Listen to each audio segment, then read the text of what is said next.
First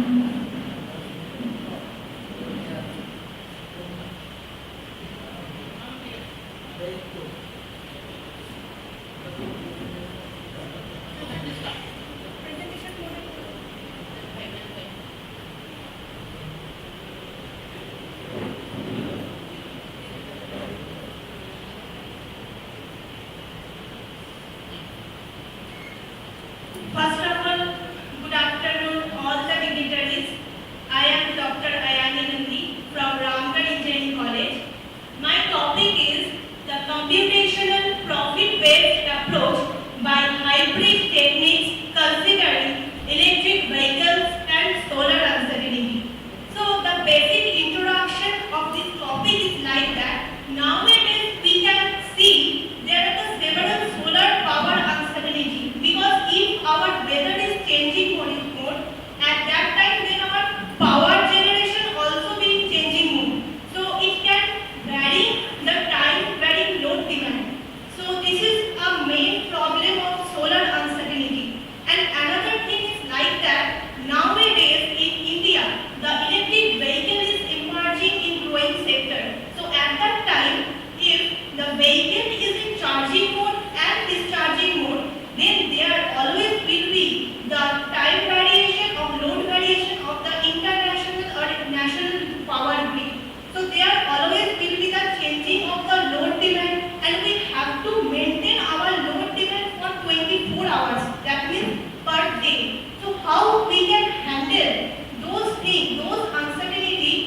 This thing can be handled by our developed hybrid techniques. So we see here how we can solve this problem by our developed hybrid technique to take the profit-based analysis. Next slide.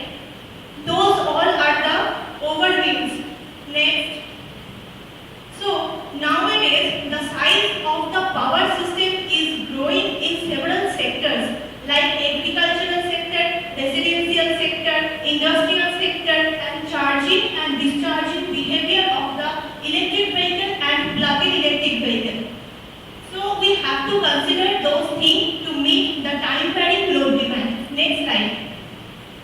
So nowadays the modern power system has several generating power stations like thermal power station, hydroelectric power station, nuclear power station. And in this picture we can see this is a graph between the winter session and the summer session. So if we consider the solar power, then it will vary to meet the time varying load demand for winter session as well as summer session. So there is a problem. In another problem is like that, if our home is a rooftop solar constructed, so at that time if the excess power is generated, we can back the power to the grid, or if the less power generated, we can get the power from the grid.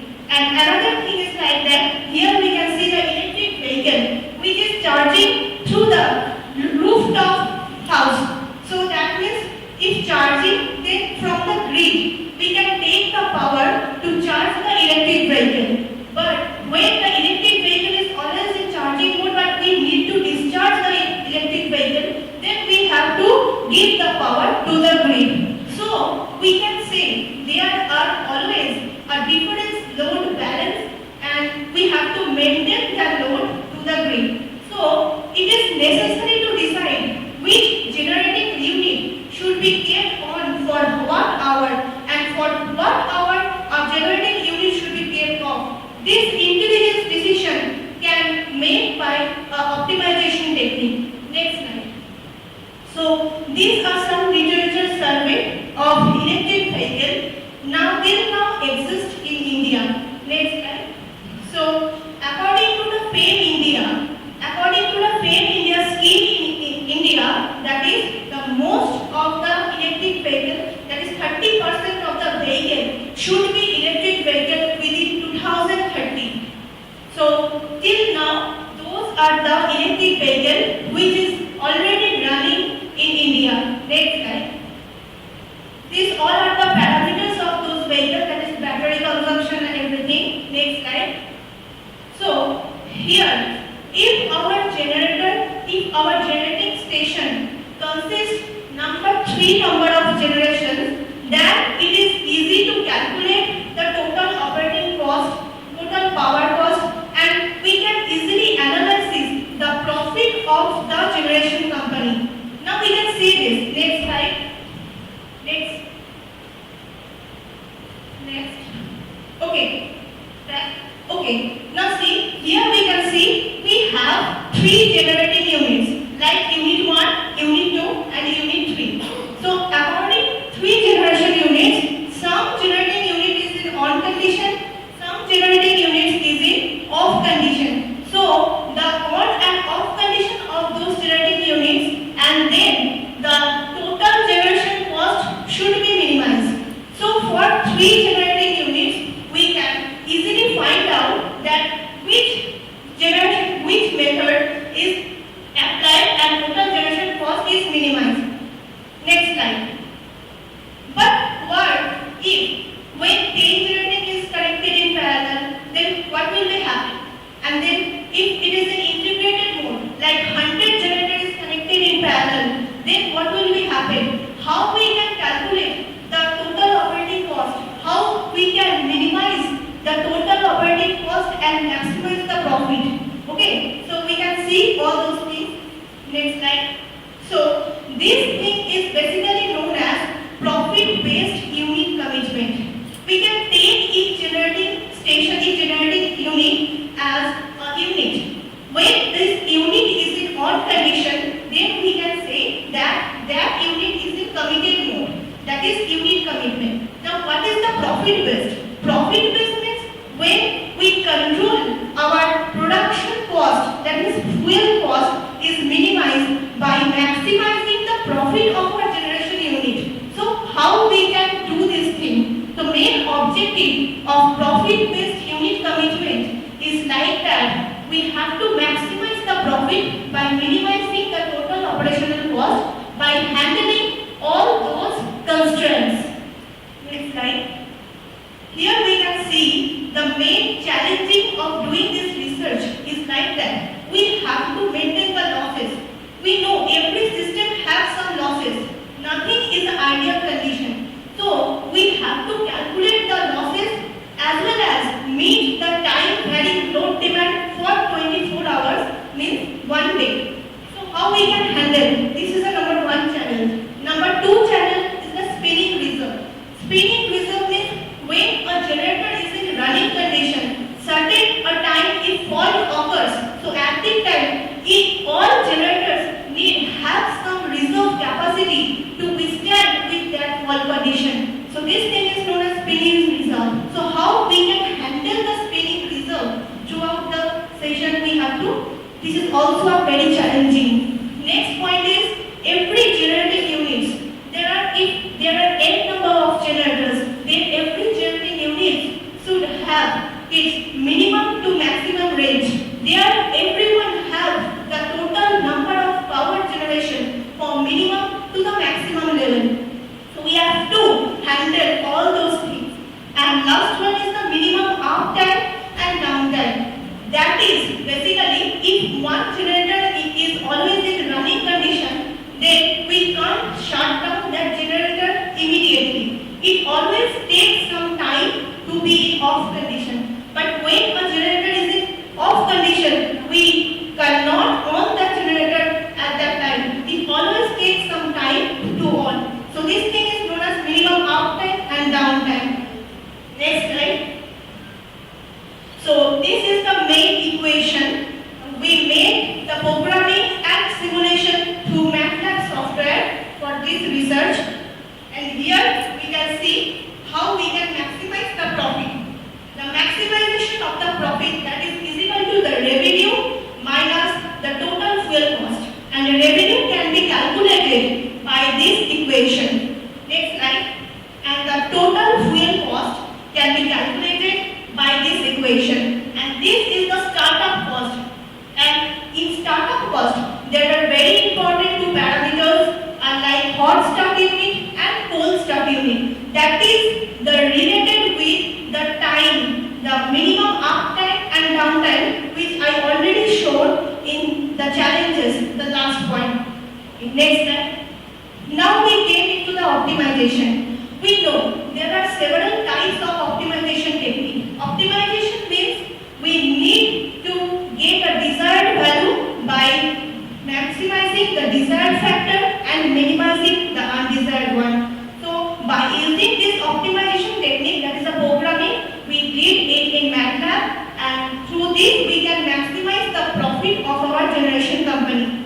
So there are basically three types of optimization technique, like stochastic optimization, heuristic optimization, and meta-heuristic optimization. Basically, the stochastic optimization is a random process, so it is not an updated question. And then we consider the heuristic optimization, that is a trial and error method. But the meta-heuristic optimization is basically the updated version of the both two existing optimization. So here we consider we make a meta-heuristic optimization by our own algorithm. Next, see, when we make our own algorithm, we have to check some factor, like our algorithm will be feasible or not, it has the capability or not in such case. So here that is the two main things, that is exploitation and exploration. That means each optimization technique have a searching capability to including the local optimization and global optimization. Next slide.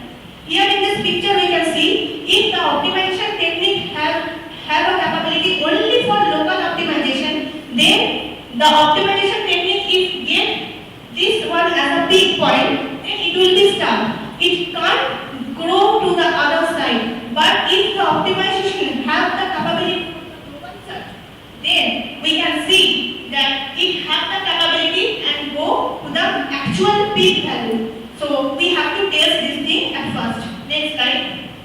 So why we use this optimization technique? There are several existing optimization techniques, but the several optimization techniques, those things are not in discussed. Like what will be the iteration stop condition, how we can avoid the local optimal, all these things. So that's why our research paper is like computational profit-based approach by hybrid technique considering electric vehicle and solar uncertainty. Next slide.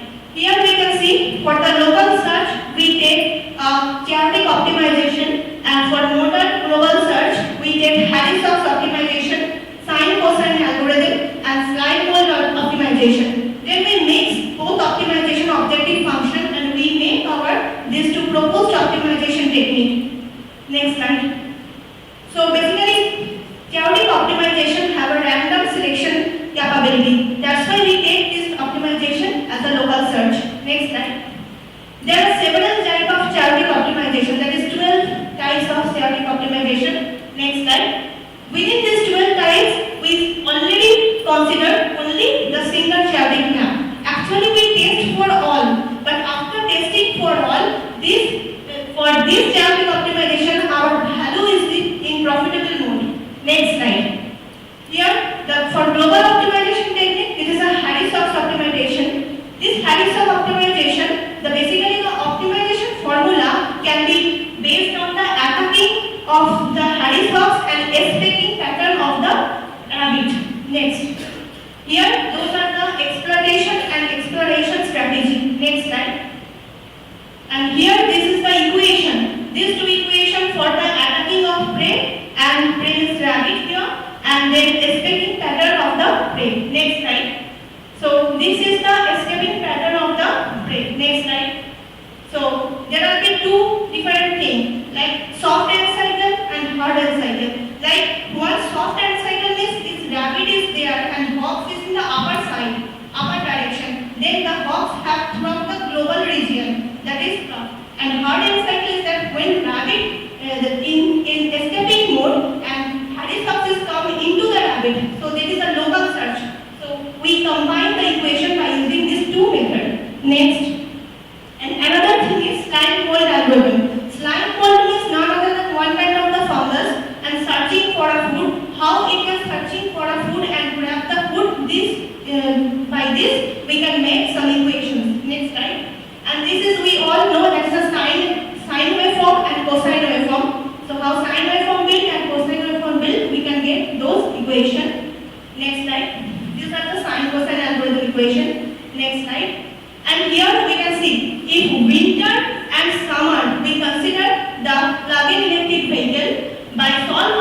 profit-based unit commitment problem using solar and the discharging and charging behavior of the plug-in electric vehicle. Next. So these all are the for solar we have taken as the renewable energy sources, and for solar the maximum power output we can take by using this equation. Next. And maximum efficiency of the power output by using this equation. Next. So these are our pseudocode for the speeding reserve. We make a programming in MATLAB by using this pseudocode. Next. And these all are the mathematical formulation through which we can make a MATLAB programming. Next. And these all are the equations for the plug-in electric vehicles. Next. And our test system. And those things, the programming should be tested on the 3-scale power system, like small scale, medium scale and large scale. That means, if 10 generators is connected in parallel, then what will be happen? If 40 generators is connected in parallel, then how the profit can be achieved? And if 100 generating unit is connected in parallel, then how the profit can be achieved? Next slide. So these all are the input data. From literature review, we can take those data are basically IEEE bus system. Next. So those are also data. So when we put those data in an equation and then run the program, we can get the value. Next. Those all are the data for power grid to vehicle, vehicle to grid, and power for PV, means solar. Next. And these all are the for 40 unit and 100 unit generating input data. Next. This is all are the output data. After doing the program, we can get the profit value. How many percentage of profit we can get. Next slide.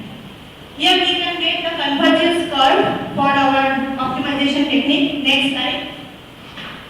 See, here this is the comparison table for the 10 generating unit. Here we can compare from the existing optimization technique. We can see our both optimization techniques is performing better than the other optimization technique. See the value of this our two proposed method is greater than the existing optimization technique. So we can say the profit can be achieved by using this optimization technique. Next slide. So in case of the 40 generating unit, we can see that both of the two, one our proposed technique is achieve our target, but another one is not achieved, because this one have a 4013, it is also the small form, all those things. But our HISCA method, this method achieve our target. So this is also a testing mode. Next slide. Here we can see for 100 generating units, our proposed method is not achieve our target. So this is our future work or future scope for how we can develop our optimization to achieve for 100 generating unit. Next slide. So there are also hypothesis tests to testing our optimization is working in good or not. So next. We know there are two types of hypothesis tests, that is null hypothesis and alternative hypothesis. This null hypothesis means the value of the hypothesis should be 0 or less than 0. Okay. And alternative hypothesis means this should be 1. So here we can see our testing, our proposed optimization technique. The value of those things are lying between 0 and 1. So we can first work on this. Then if the value is between 0 and 1, then we proceed to this optimization for several technical problems. Next. So we can conclude like that our two proposed optimization method is feasible for 10 generating units and 40 generating units. Next slide. These all are the future work. So we can upgrade this work as I take it only for solar. So it can be taken for wind also, or not only I take here for summer and winter, but autumn and spring also. What will be the difference of our solar power generation? We can take this. Not only that, we can use the artificial intelligence and machine learning programming instead of the optimization technique, and we can update our this thing. We can get the profit-based unit commitment. Next, these all are the references. Next. Thank you. Next slide. Any questions, any suggestions?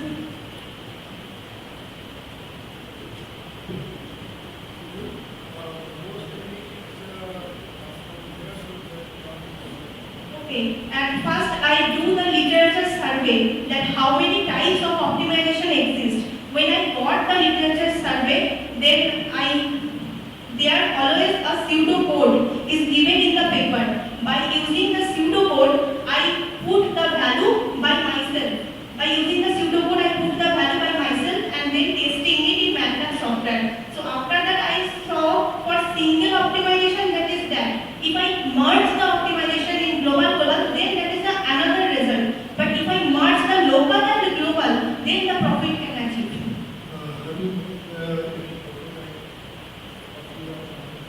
The prototype is this is a basical. We can do it actually, sir. We can do it, but it is only software based. But what is going on? That's I talk already to the gents like that. I have a copyright of these two programming, and in my future work, I want to implement this programming to just small 10 amount of generating units, and then.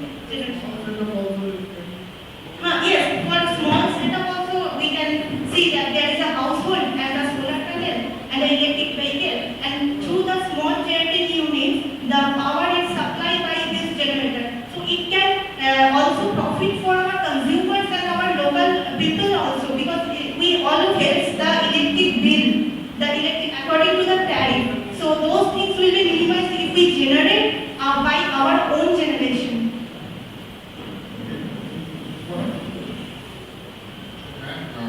Nice presentation. Thank you, sir. You've done a good study. Thank you, sir. And you've done the coding also. Yes, sir. Thank you. So, if you want to use this software algorithm or logic, which type of companies can use the research work that you have done? Can you name few companies? Yes, sir. Yes, sir. I know some few companies like that. One of this Tata Power, then every power sector, then Adani Power, then Torrent Power. These are the services companies. Yes, sir. But your software will be used in a product. Yes, sir. So, which product should use this? Is there a product? Can you integrate this software in any generator or any control panel? Yes, sir. In control panel we can update this. So, any companies you know who are making control panels where you can go and Yes, sir. talk about it? The Tata Power have his own control panel in mind. I already visited here, and before I worked with Tata Power, and I know every system of Tata Power. They handle their control panel by themselves only. So I can go and talk to them. Because this is feasible for them only. There are two generating units. Here we see 10. There are basically two generating units connected in parallel, and one unit is an auxiliary unit. So it will be feasible. Do you need any hardware to implement this? Yes, sir. Basically, for funding purpose, I am saying. No, not for funding. Just suggested. Okay. If you want to develop a prototype, Yes, sir. will you need any hardware? Yes, sir. I have to develop two generators, and then hardware is one electric vehicle, one house. No. To run this program. Okay. Yes. To run this program. All these are auxiliary things. To run this code. Yes, sir. To run this code, I already studied. There is a software company like Typhoon Hill. The company name is Typhoon Hill. They can burn my programming to software to hardware in a chip, and then I put the chip to the generator. Then it is automatically. So you will have to develop a PCB. Yes. In that the chip will be used. Yes. So No, I did not complete it, but I talked to them, the Typhoon Hill software company. I already talked to them. Embedded system, Okay. the embedded system. So you have done quite a bit of advanced Yes, sir. Yes, sir. study, because study without practical use in field. In my PhD work, sir, I already did this practical in LPU lab. The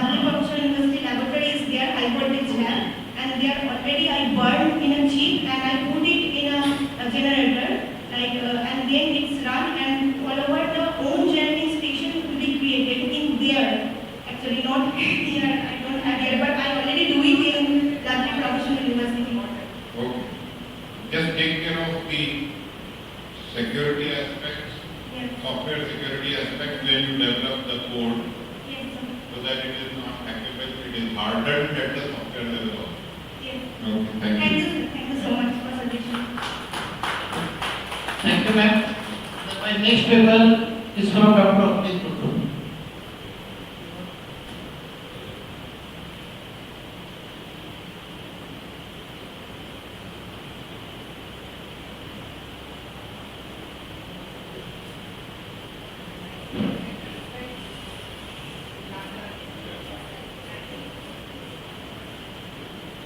Good afternoon, respected sir, madam, and all the faculty members and respected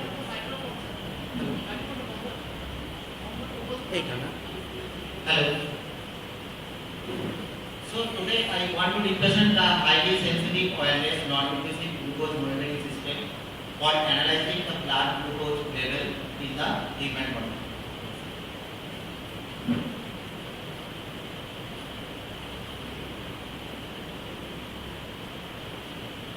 Recently, most of the researchers are working on the development of on the highly sensitive non-invasive glucose monitoring system. Nowadays, all over the world, there is a huge patient on diabetes. So, monitoring system, glucose level monitoring system is very essential, and we have to measure the glucose level or monitoring the glucose level regular basis. So, there is a actually continuous monitoring glucose level is very necessary to maintain the physical activities of the patient, and according we have that's why we have developed the highly sensitive non-invasive glucose monitoring system using the IR sensor, and I think this is the according to our authors, this is the best report, past report on IR sensor based non-invasive glucose monitoring systems. Now, what is the objective of this research work? First, we have to develop highly sensitive non-invasive glucose monitoring systems. Then we have to measure the precision, accuracy, and other parameter. Other parameter we have to be measured. Then we have to be validated the experimental model and the simulated model. Then establish the security of the proposed non-invasive glucose monitoring systems. Next. Sir, next. Methodology. What is the methodology? That actually there is a two type of glucose monitoring system is there in the market. One is the invasive, another is the non-invasive. So actually, in case of invasive method, that is very painful and cost-effective system. So we can replace that conventional invasive glucose monitoring system using the highly sensitive non-invasive glucose monitoring system. So when the device, actually we have already made a prototype on the non-invasive glucose monitoring system using IR photosensor. So when the device is touched with the human body, so some amount of infrared ray enter into the human body and it will be absorbed by the blood where the glucose is already available. So how do we measure the glucose level? So how much amount of infrared ray will absorbed by the blood? So from that amount we can measure the blood glucose level. So in this case, what is the main culprit is there in this research work? That is the IR photosensor. Sir had already explained that the quantum dot and quantum well method we can using the IR photosensor method, IR photosensor. In conventional classical, for the literature review has been observed, the conventional classical distribution method already used to measure the IR photosensor. But we have already developed the IR photosensor using 2D material like graphene and silicon.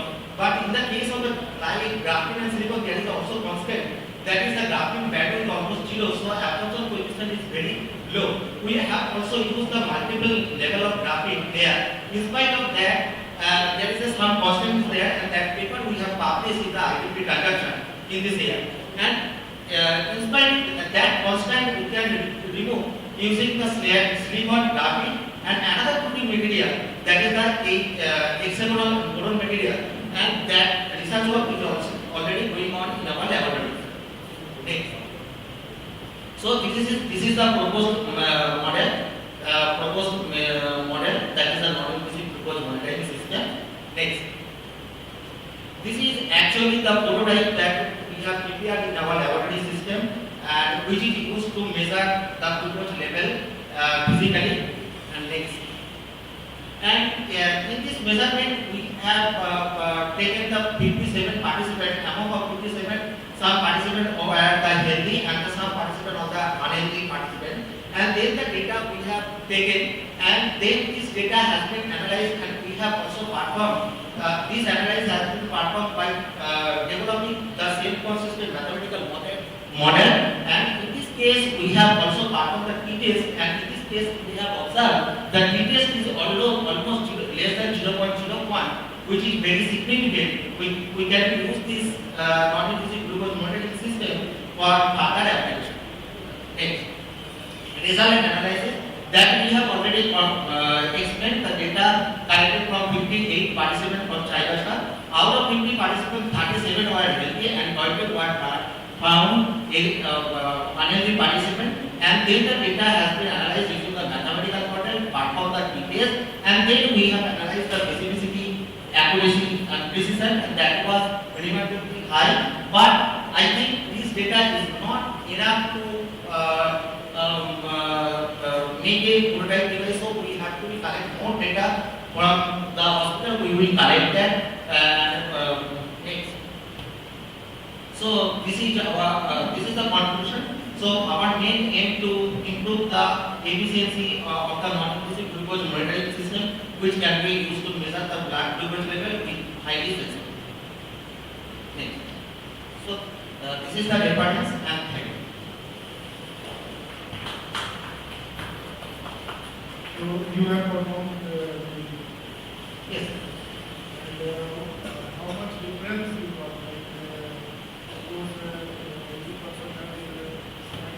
Yes, sir.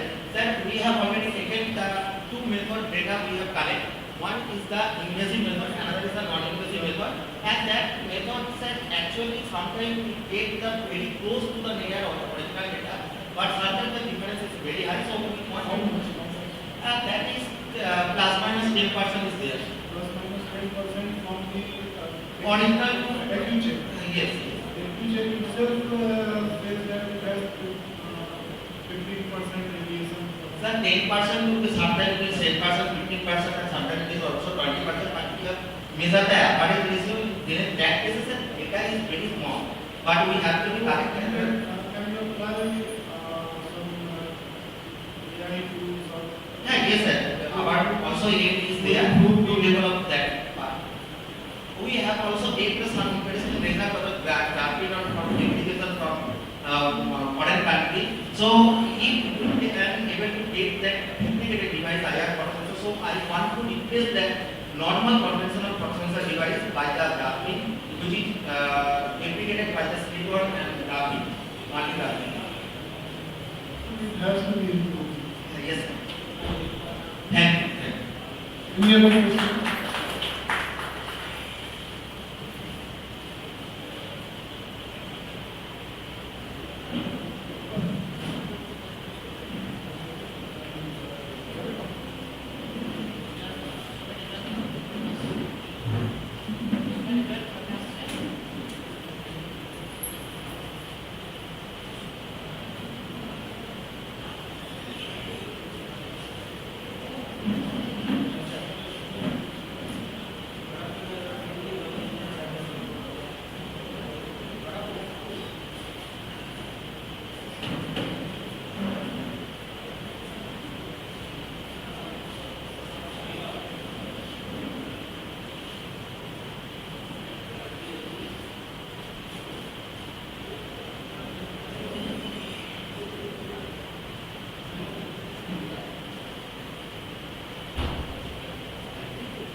Ladies and gentlemen, we take pleasure to announce that we have with us the HR head of Hindalco Industries Limited, Muri, Mr. Arun Rai. So I would like to invite him on the stage and like to felicitate him. Sir, please come on. The Honorable Principal of our college, Mr. Cmaes is requested to come up to the stage.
Banerjee, are you there?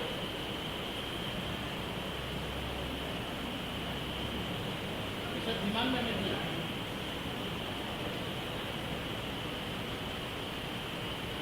Deepak Bharti. Deepak Bharti, are you there?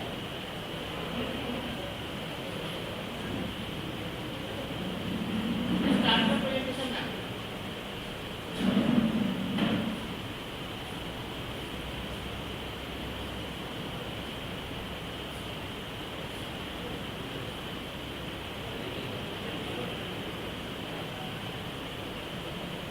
Deepak Bharti, please share your presentation first. Please share.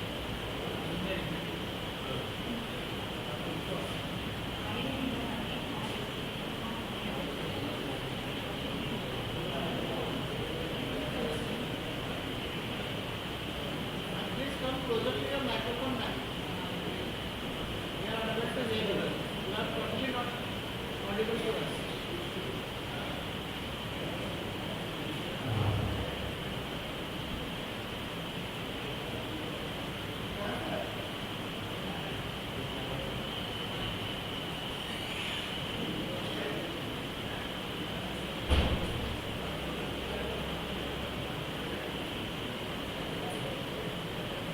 Okay, Deepak madam, take time. If Dr. Iqbal Rashid is ready to deliver, sir, please unmute yourself first.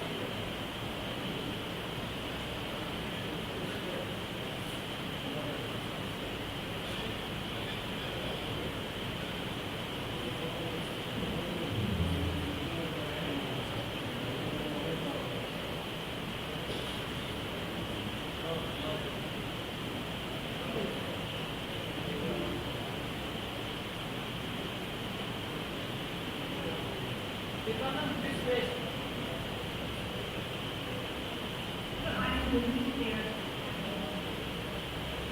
Madam, please wait. After Dr. Iqbal, you present after Dr. Iqbal, okay?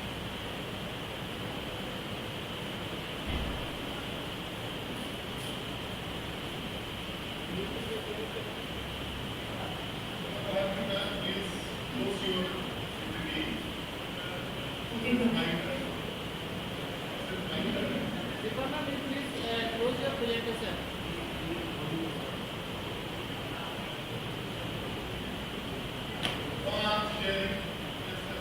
Sharing my screen. I'm sharing my screen here.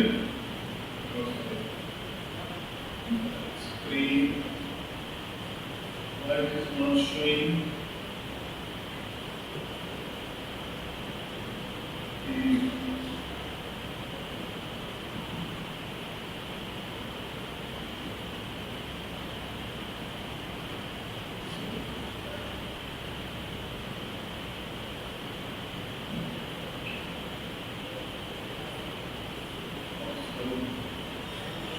The I'm sharing my screen, sir. Oh, sorry. What is this? Sorry, wrongly shared. Sorry, wrongly shared. Stop screen share. Okay.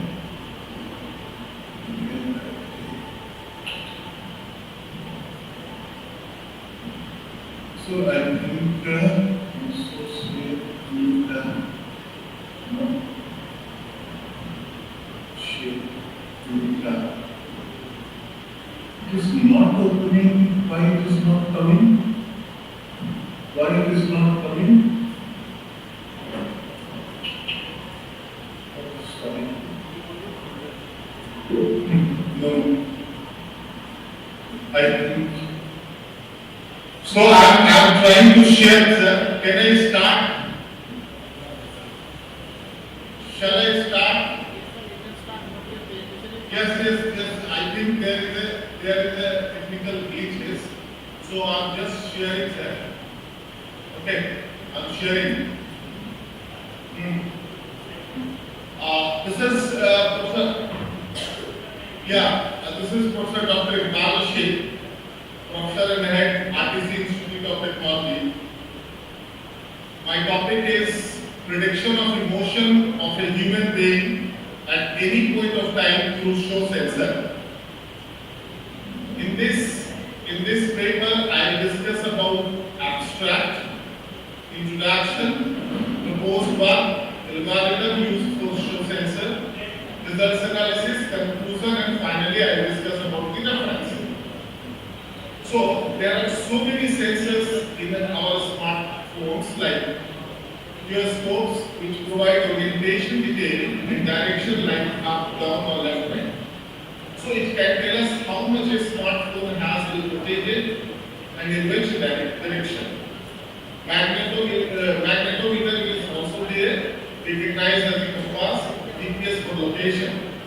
So microphone, which is a sound sensor, fingerprint sensors are used to unlock your phone and for any authentication such as mobile payment apps. Sensors which we used till now in our smartphone have no connection from brain nerves. The novelty of this research paper is that it works with the help of brain nerves. Some keywords I have used here: sensor, gyroscope, magnetometer, smartphone, EQ radio, machine learning AI. As the era was changing, mobile technology needs more variety of features or update in our application. We are going to introduce one more sensor, that is show sensor, in our smartphone, which can sense our emotion which is generated in our brain through nerves of our fingertip or by EQ radio. This sensor is going to sense our emotion exactly like our fingerprint sensor does. After sensing our emotion through our fingertips, it will record and show the real emotion of the person and give the result in the form of message. Like all other sensors in our smartphone, we are going to add this show sensor. And this is my proposed work. If this sensor is used in our smartphone, we can easily find our emotional state. If a family member is acting strange, we can check their emotional state. Family, friends, co-workers, etc. In the crime department, we can get some information from the culprit. We can sense their emotion. Most of the suicidal cases will be decreased. We can be in our control. We can find the enemy emotion and know about their plans by just sending EQ radio. Business and technology world, we can sense our enemies' emotion toward us. In this, we have two versions of show sensor, namely sensor with restriction. In this sensor, if you want to sense other person's emotion, we have to request the opposite person to sense their emotion. If the person accepts the request, we can sense their emotion. This will be updated with the touch screen sense. We can build a separate social media mobile app. In that software, we can add this sensor. So while texting, touch screen sensor plus show sensor. When nerves of fingertip touch show sensor, ask permission to that person. We are having conversation. If the person accepts our request, we can sense each other's emotions. These emotions was recorded in the sensor and sent to opposite person with the original text. Emotions also sent in the text format. So in this case, algorithm used, we have algorithm used for show sensor without restriction. Step 1, show sensor version. This device will be used to detect opposite person emotion. If you want to sense the opposite person emotion without knowing them, you simply use this sensor. This sensor senses their emotion through EQ radius. So their emotion in text format. Sensor with restriction. So sensor version 2. Like all social media, WhatsApp, Instagram, and etc., this sensor will be going to add to software application. In this version, we have to ask permission to opposite person to sense their emotion. If the opposite person accepts the permission, both can sense each other emotion while texting. Else, only normal text is sent without emotions. While texting sends our fingertip nerves, which is connected to our brain nerves. After sensing it, it will convert our emotion in text format and send along with the original. And this is our result analysis. Outcome of this sensor is analyzed in diagrammatic manner and in flowchart format, and it can be seen in the form of figure form. So sensor without restriction, in this sensor it will sense through fingerprint or by passing Cmaes radio.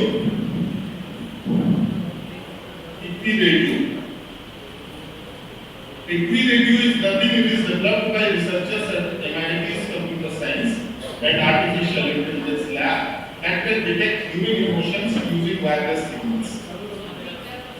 And this is another one, sensor with restriction, request for permission.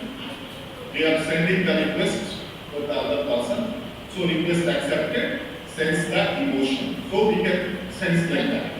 And this is the flow chart. Show sensor, permission, if yes, no use, no use, yes, activate show sensor, emotion got sensed and converted into text. Along with original text, emotion also. So this is the conclusion. As of now, people will be sensing feelings through skin, brain and heart rate. Upcoming people will connect with each other naturally with the technology. Here with this sensor, we are sensing our natural emotion by using artificial intelligence, machine learning and deep learning. So these are the some future scope. This sensor is going to sense all generation emotion through nerves, and the scope will be high in future generation, like small baby emotions, teenage, that is the problems, and old people mindset. And this is the reference. So this is all about our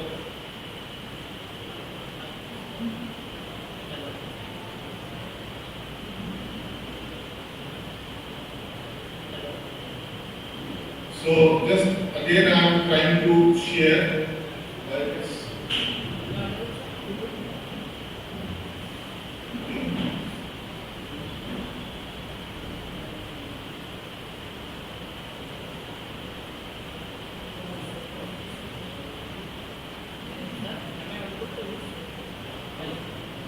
So this is all about our paper, sir.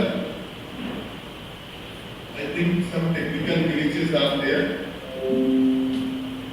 That's why I am not able to share. Again, I am trying.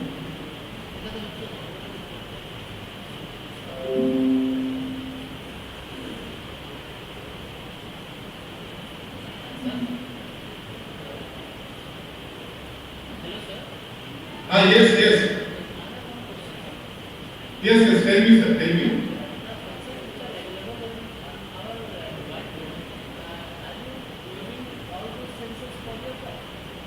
No, actually, till now people are sensing by the mobile phone like heartbeat and other things. But in this paper, the novelty of this paper is we are going to predict or sense by the use of nerves, brain, human brain.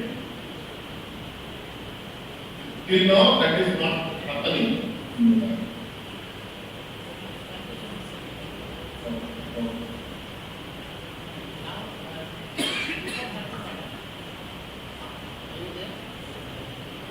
Yes, sir, I'm there.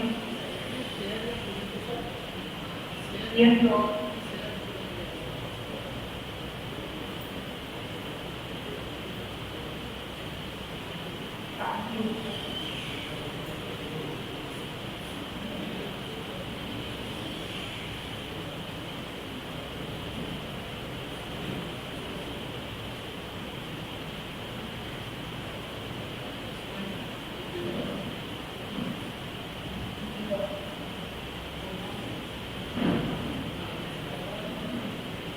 So my topic is an overview of the constants and mean matrices.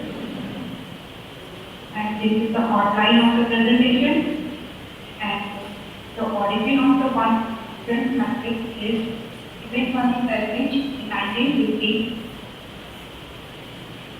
Selfridge discovered the first The perfect ideal transformer to minimize signal loss in telephone conferencing. So the only loss in signal strength is because of signal state between conference subscribers, otherwise there is no signal loss. So the original application of the conference package is to prevent signal loss when multiple people communicate through the telephone line, and this is where the word conference comes into play. The definition of conference matrix is a square matrix P of all inputs 0 plus minus 1 of order n and satisfies C3 transpose equal to n minus 1 Rn. Where Rn is the identity matrix. And classification of conference matrix. Classification of conference matrix defined for n greater than 1. There are two types of conference matrix. If n of the form 40 will be is integer and n is the form of 40 plus 2, then this is the type of the conference matrix. If yes sir.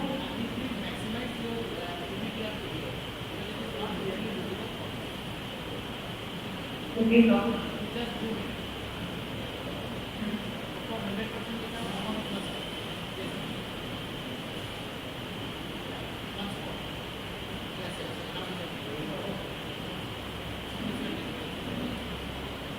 okay.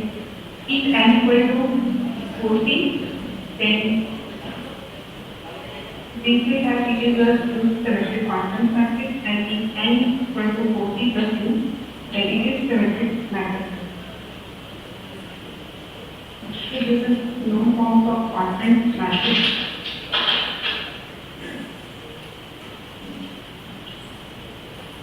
The concept of symmetric conference matrix is given by that range in which a conference matrix is defined for n greater than 1, and in n equal to 40 plus 2, n minus 1 must be the sum of two squares.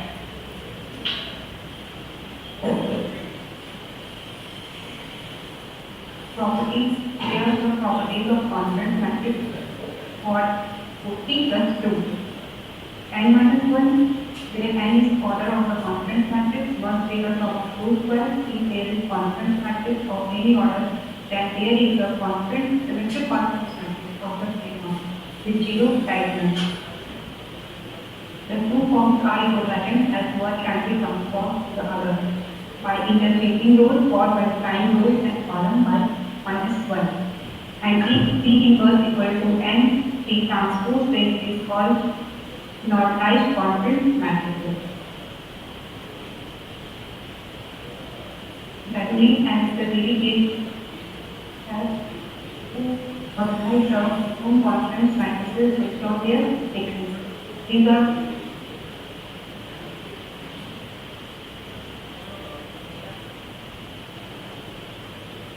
one, 2 square, 2 plus 2 plus 1, where 2 equal to 40 plus 3 is a prime number and 2 plus 2 is also prime number. 46, 5 into 9 to the power p plus 1, where for an integer p greater than equal to 0. And h minus 1 to the power 2s plus 1 for 2 and not matters. And n minus 1 n minus 1 power s plus 1 for a constant matrix of power n and z s greater than equal to 2. Next topic is the generalized conference matrix. The conference matrix, the zero element is no longer required in the diagram, but in every row and column has exactly one zero element. In this example, there is zero element in every row, but there is not in diagram. Next topic is same matrix. A0 plus minus 1 square matrix of order n is same matrix. If W equal to W transpose equal to W I n, the W is called rate of the matrix.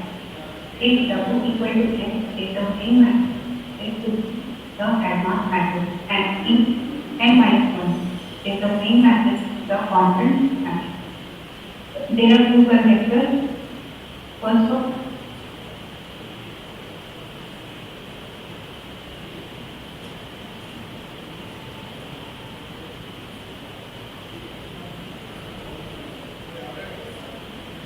to OT plus there exists a same matrix W to the total belongs to the class and to clear cyclic loop plus minus 1 order n.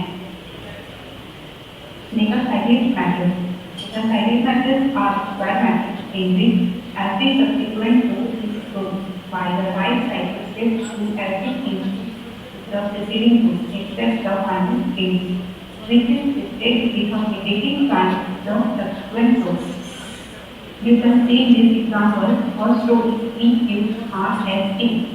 There is last element T. So when T is shifted to the second row of first element, then T becomes to minus T.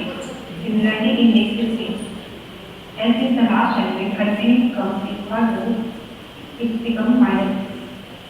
Similarly, all the rows become. This is the definition of A in the cyclic matrices.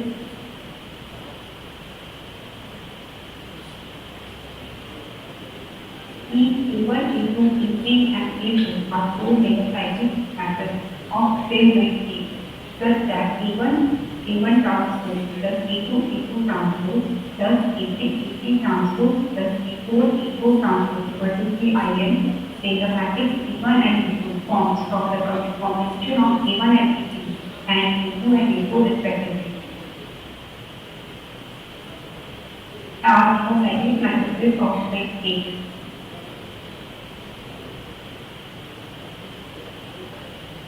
Here E1, E2, E3 and E4.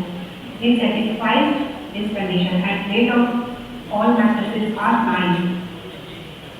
And E1 and E2 are formed as E1 is formed from E1 and E3. Here first element of E1 is plus and second first element of E3 is 0. So first element and second element of E1 is plus 0. Similarly, second element of E1 is minus and second element of E3 is minus.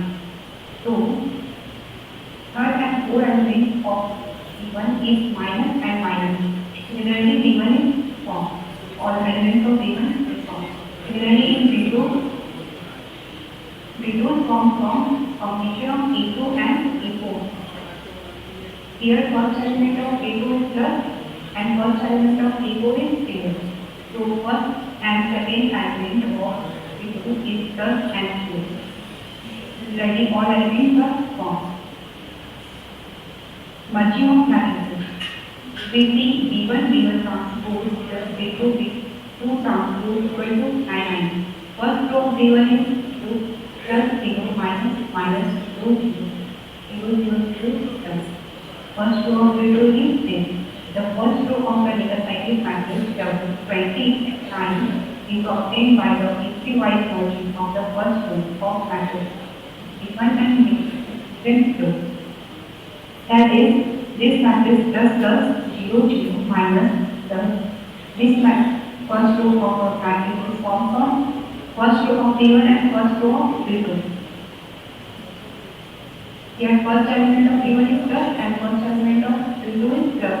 So the resultant matrix of the elements of resultant matrix is plus. Similarly, 0 0 comes from plus. For second element of V1 0 and second element of V2 0. So the first row right form. Next topic is cyclic shift matrix. There is a purpose and leadership of one shift of a cyclic shift matrix.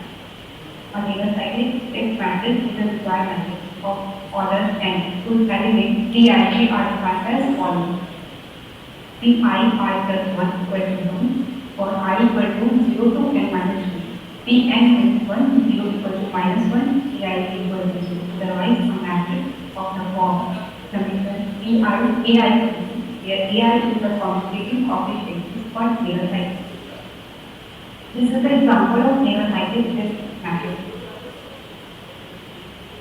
And it is stated as p to the power n equal to minus in p to the power I transpose equal to p to the power minus I for all ig.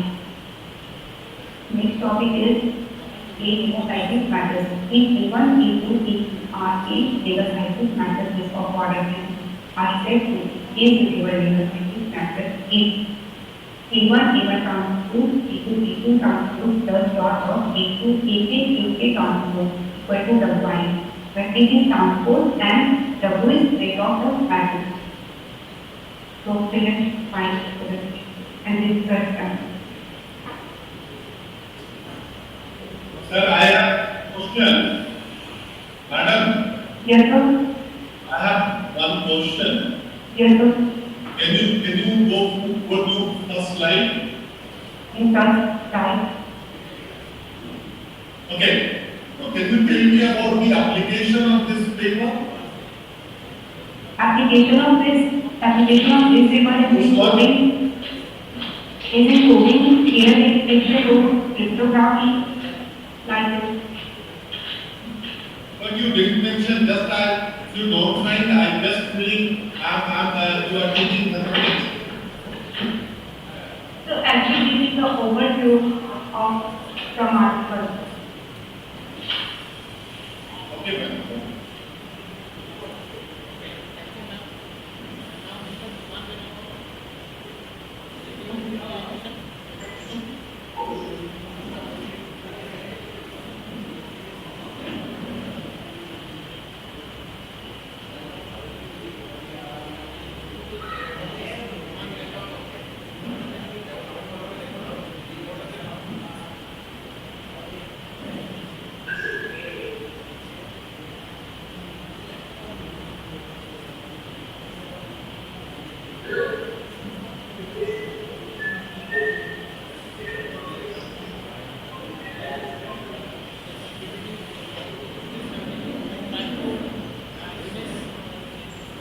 Hello, I am the co-writer of the paper Explainable AI. Today we are here to explain the topic Explainable AI to you all.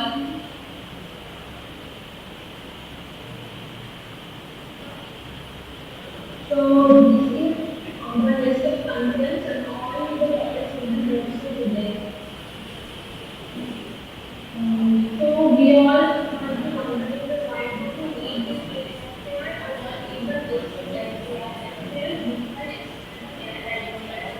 like given is need difficult and inadequate itself. So why is it needed? The answer lies in the question. AI is needed for this dependent on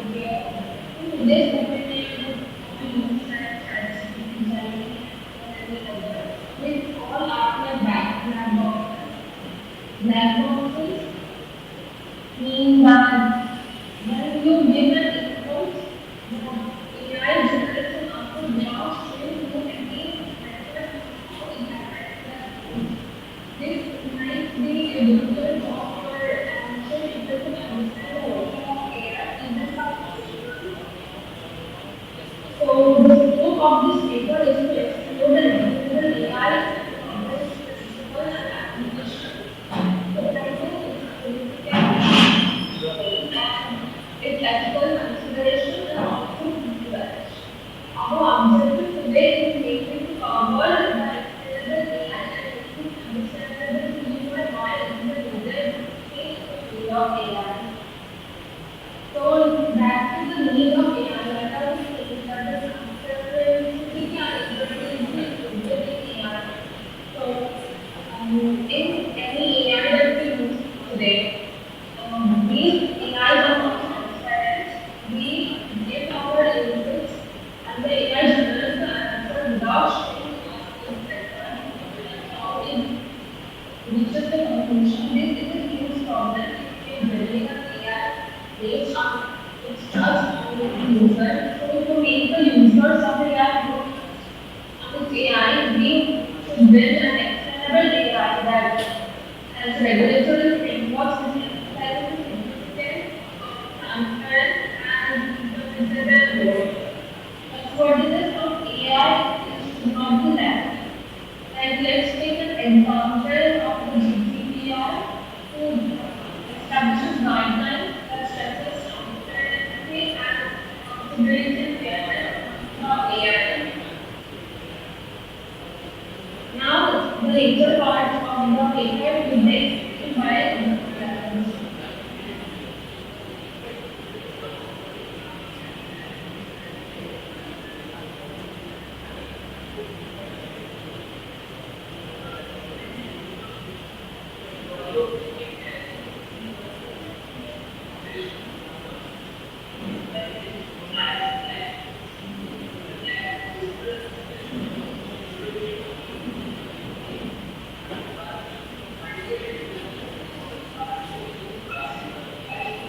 Hello, everyone. Yeah, now we are running. Please conclude. We are running out of time. So,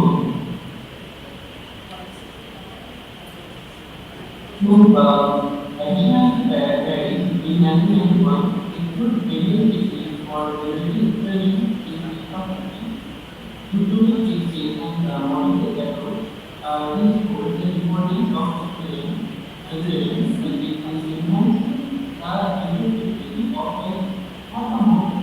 The visual context emphasizes adaptability and interaction, underlining the importance of music, and confidence. This user can be designed across the remote concept, sometimes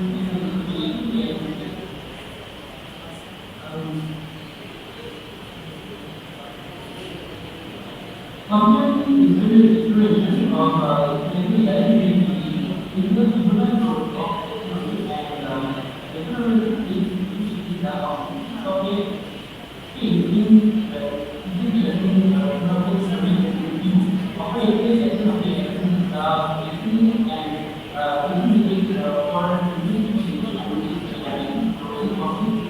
by operating the structured education and providing and guidance to the users. Even this was completely based on the not only in understanding but also identifying the guidance strategy now complete our explanation is these guidance activities across the video domain, certainly India, integration of the integration of the integration between uses transforming this forward by defining the providing industry in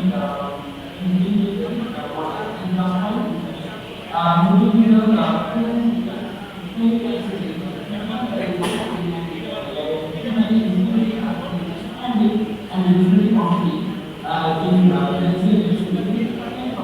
fast and confident to get taking away what they get anyway. Moreover, in legal and decision it is a user knowledge accountability and but it provides transfer improving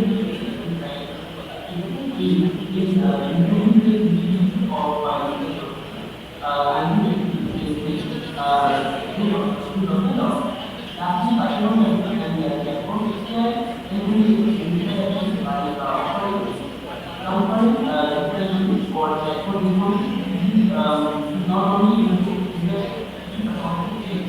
and improving the overall customer experience.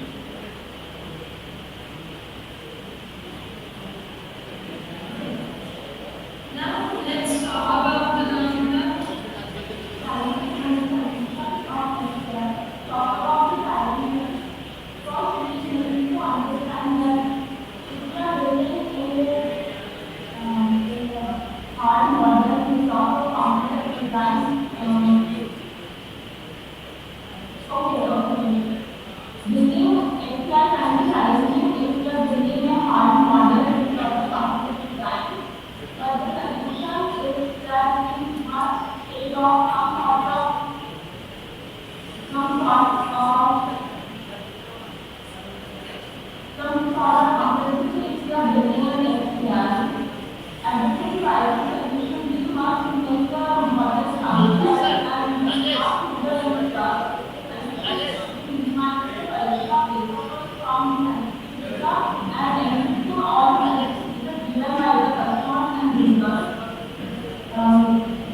is transparency ensuring that AICC provides clear and understanding explanation for their outputs. This transparency contrasts with other AI approaches where the decision process is often and difficult for it to be complex. While other AI approaches utilize complex models, such as deep learning techniques, they often encourage simpler, more transparent models. These models that optimize some performance for the sake of usability, allow the user to better understand how they are going to use this computation. Inside design is human understanding of AI systems, human oversight and implementation are essential for responsibility. Their development in contrast, other AI approaches will focus only on optimizing for performance without considering how the output will be impacted by the tools. Some couple of future aspects, systems you have covered that AI with development and we are future proof, they are future proof for the AI aspect, it enhance usability, techniques emerging is recording for deeper insights into AI with more applications and customers. Ensuring customer satisfaction during driver acquisition is become the norm. This personalization will gather tools enhancing the usability and experience of driver. Some retail models are lying as we explain this with more information in our paper. And we can use from and our user support assistant for and some differences that we use in our paper.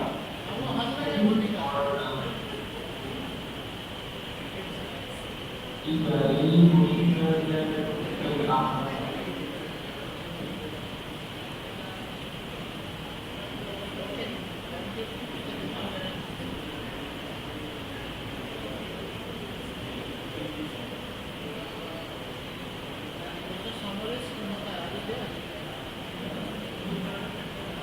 Yes, sir. Am I ready? Please try to finish within 5 minutes.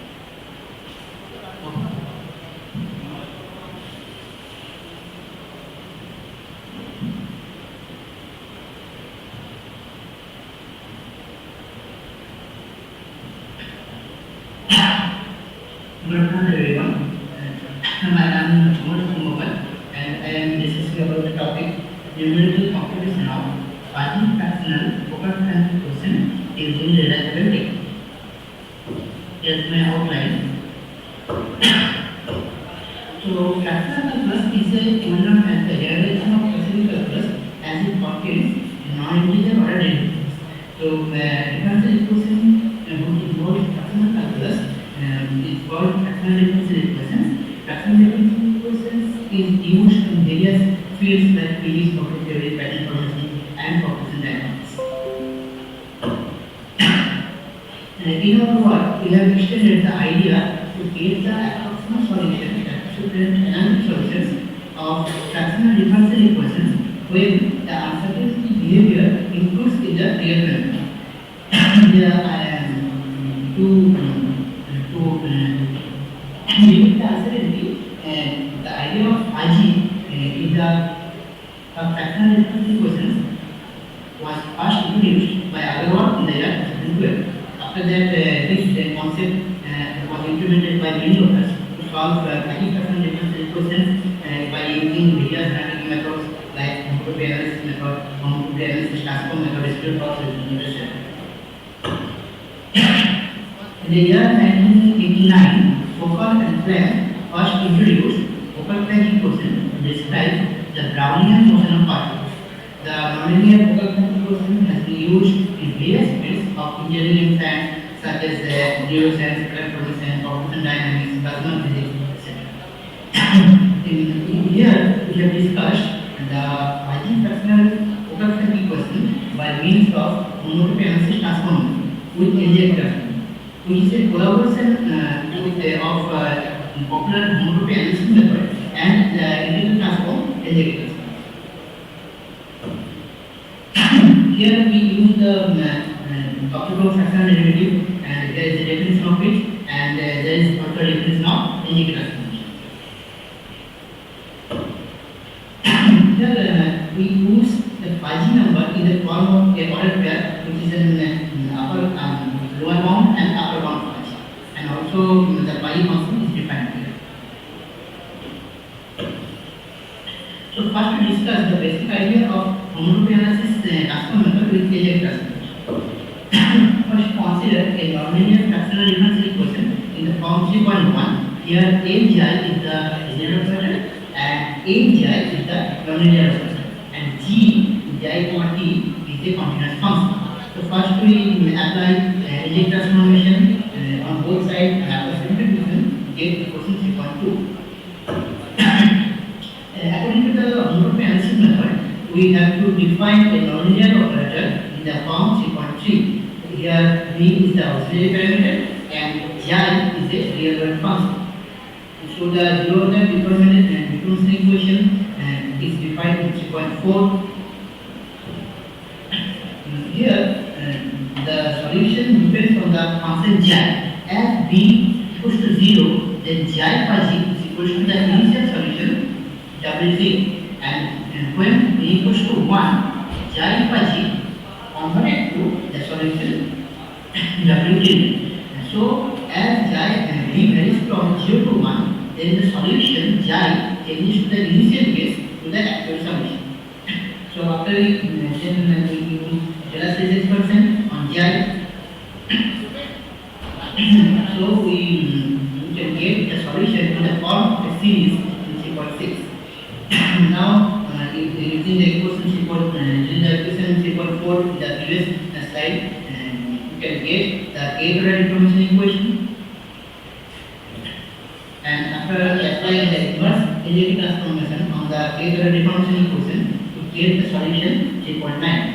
As here we include the fuzzy, so we can have two solutions. One is the upper bound solution, which is in equation 3.10, and a lower bound solution, which is in 3.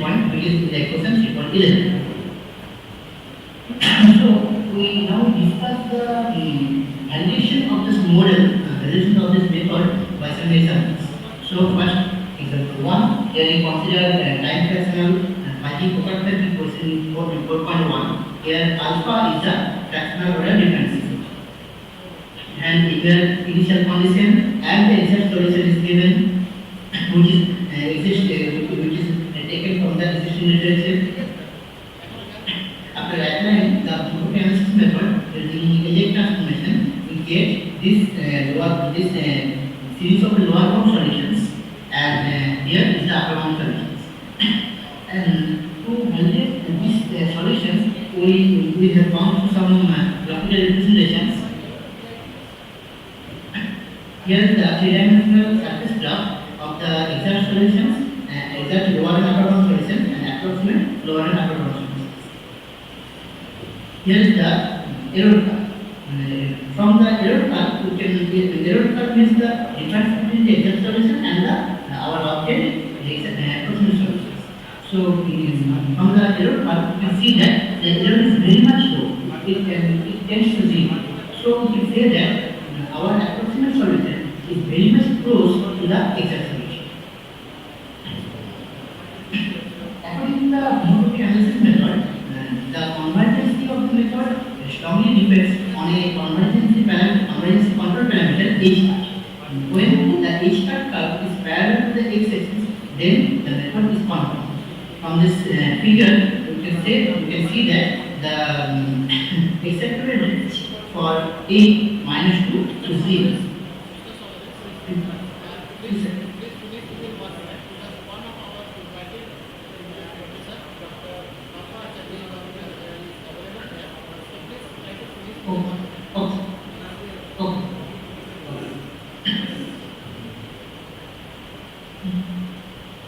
Another example, here also initial condition and exact solution is given. Here also, applying the homogeneous method, we have get the upper bound solutions and lower bound solutions, and here is the surface graph, three-dimensional surface graph, and error graph. Here also the error is very much low, and here is also the H cut. Here also the acceptable range is minus 2 to 0. In the conclusion, we have considered that we have developed an efficient method for the fractional homotopy analysis transform method with the collaboration with the eject transform method for finding the upper bound and lower bound solution of fuzzy fractional Fokker equation.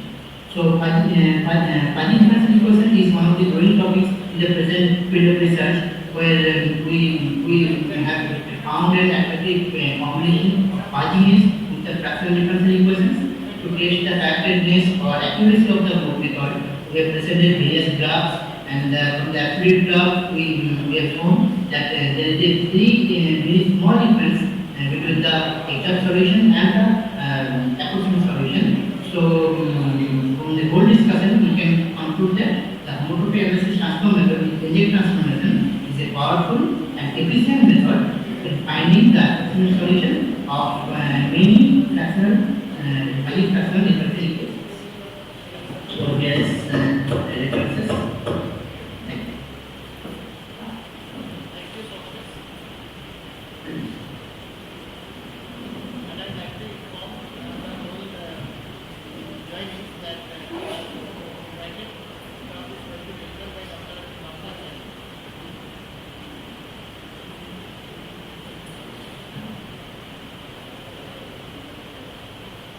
Am I audible?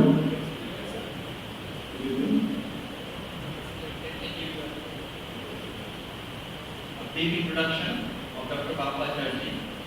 Dr. Bapacharji is an assistant professor grade 1 in the Department of Production and Industrial Engineering in BIT Mr. Ranchi. He received his PhD in production engineering from Jadavpur University in 2012 in the field of laser beam welding. His research interests include laser material processing, welding, and application of the finite element method in manufacturing process. Dr. Acharjee has authored over 100 peer-reviewed publications spanning journal papers, conference papers, and book chapters. 2 papers received the most downloaded paper award from Elsevier. Currently, he supervises 3 sponsored research projects from PhD and SERP, totaling 1.38 crores. Under his guidance, 1 scholar has been awarded a PhD, while 5 others are pursuing their doctoral research. Dr. Acharjee's scholarly contributions have garnered recognition, with his name featured in Stanford University's list of the top 2% scientists single year for 3 consecutive years spanning from 2020 to 2022. Beyond his research endeavors, he has delivered several invited talks and tutorials.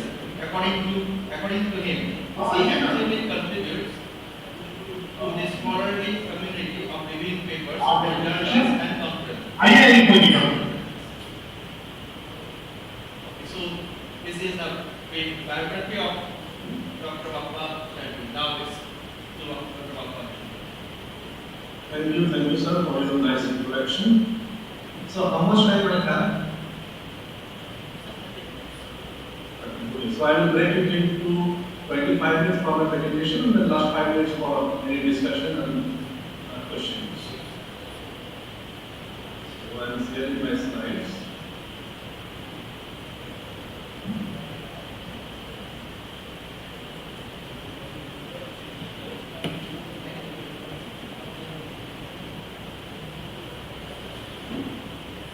Just let me confirm whether my slides are visible to you. One more thing, is rolling on. Thank you very much. So this is the topic of my today's talk, which is laser fusion technologies for polymer and polymer metal hybrids, strategies and innovations. So polymers, as we know, which is one of the fastest growing basic materials, and having found several applications of different industries. It starts from the household products to the packaging, constructions. You can see automobiles, electronics, okay, medicals. All those because of its several advantages, just like its high strength to weight ratio, and it can be easily fabricated into the market sense. It is having low cost and it can be easily recycled. So if you just look at this pie chart, where we find the plastics are usually used mostly for the packaging purposes, while 40.5% usage of the plastics are polymers are for the packaging industry, which is followed by the printing and construction, automotive, electronics and electricals, household, agriculture and commerce. So if you look at the polymer market size, and here we have the predicted data till 2030, you can see there's a gradual and steady growth of the polymers. Okay, so usage of the polymers. Because it is having obviously certain advantages to different applications. And if you look at the overall applications in the material category, I will find throughout the industries. So plaster industries are having the majority of the applications among all the materials, which is around 5%, which is followed by the polymers. So polymers are at the second position as per the applications. Okay. And the plastic followed by the aluminum alloys, numbers plus non-ferrous alloys and others. So obviously there is certain reasons why the polymers are having the growing application in different industries, and the major applications in for the polymers is due to its lightweight. So here I put one report from the United Laboratory for Energy and Environment. They published a report on the road in 2025, reducing transportation, petroleum consumption and greenhouse gas emissions, which claims that 10% weight reduction in automobiles reduces fuel usage by roughly 7%. So if you can reduce the weight of the automobiles, you can cut down the usage of the fuel by the 7%, which is huge. So obviously if we reduce the consumption of the fuel, obviously we can reduce the greenhouse gas emissions. Okay. And we can make the vehicles more fuel economic. Now obviously when polymers are there, plastics are there in different industries, and as we've seen, the applications growing year by year. So obviously different processing technology is made out of polymers. Now most of the cases when we manufacture a product, it may not be possible to manufacture that product in a single piece. We have to make different components or different parts through different manufacturing process, and then we have to assemble. We have to join them. So to join them, we require some joining technologies that is used for the joining. A number of processing steps, just like for the nacelle bolts, we require to make the holes for the nacelle bolts or for the rivets. So those will actually have a problem of stress concentration on that area. Okay. And also the reliability of the joint is not up to the mark because we require to maintain those frequently. Next one coming the adhesive bonding, where we require an adhesive, and the adhesive used to join to part of plastics by using some glues or adhesive. But again, the reliability of the joint is very less, and also to apply adhesive bonding, we require surface preparations on the polymers, and the final coming is the welding, which is having several advantages over the previous techniques. Because welding is the permanent joining techniques. Obviously, it is having a reliable joint and obviously it provides a higher strength as compared to these two different techniques. And through welding, we can achieve the hermetic seal on the airtight joint. So here you can see these are the several examples of polymer joining, conventional polymer joining. Just like this one is the hot gas welding process, this is the extrusion welding process, this is the hypersonic welding process, and these are some friction-based polymer welding processes. But my today's discussion is based on the laser-based polymer joining process, and which is the newest addition in the polymer joining process. So when we use a laser power joining polymer, we can have two different welding techniques, One is known as the direct laser welding technique, another is known as the laser transmission. What is direct laser welding? If you look at this particular figure, you can easily understand what is the direct laser. Here you can see this is a set of mirror, okay, and this is a laser beam. So the laser beam is falling on the mirror, and the mirrors are kept in a particular inclination. So it will divert the laser beam to the sideward surface of two polymers. So this is polymer 1 and polymer 2.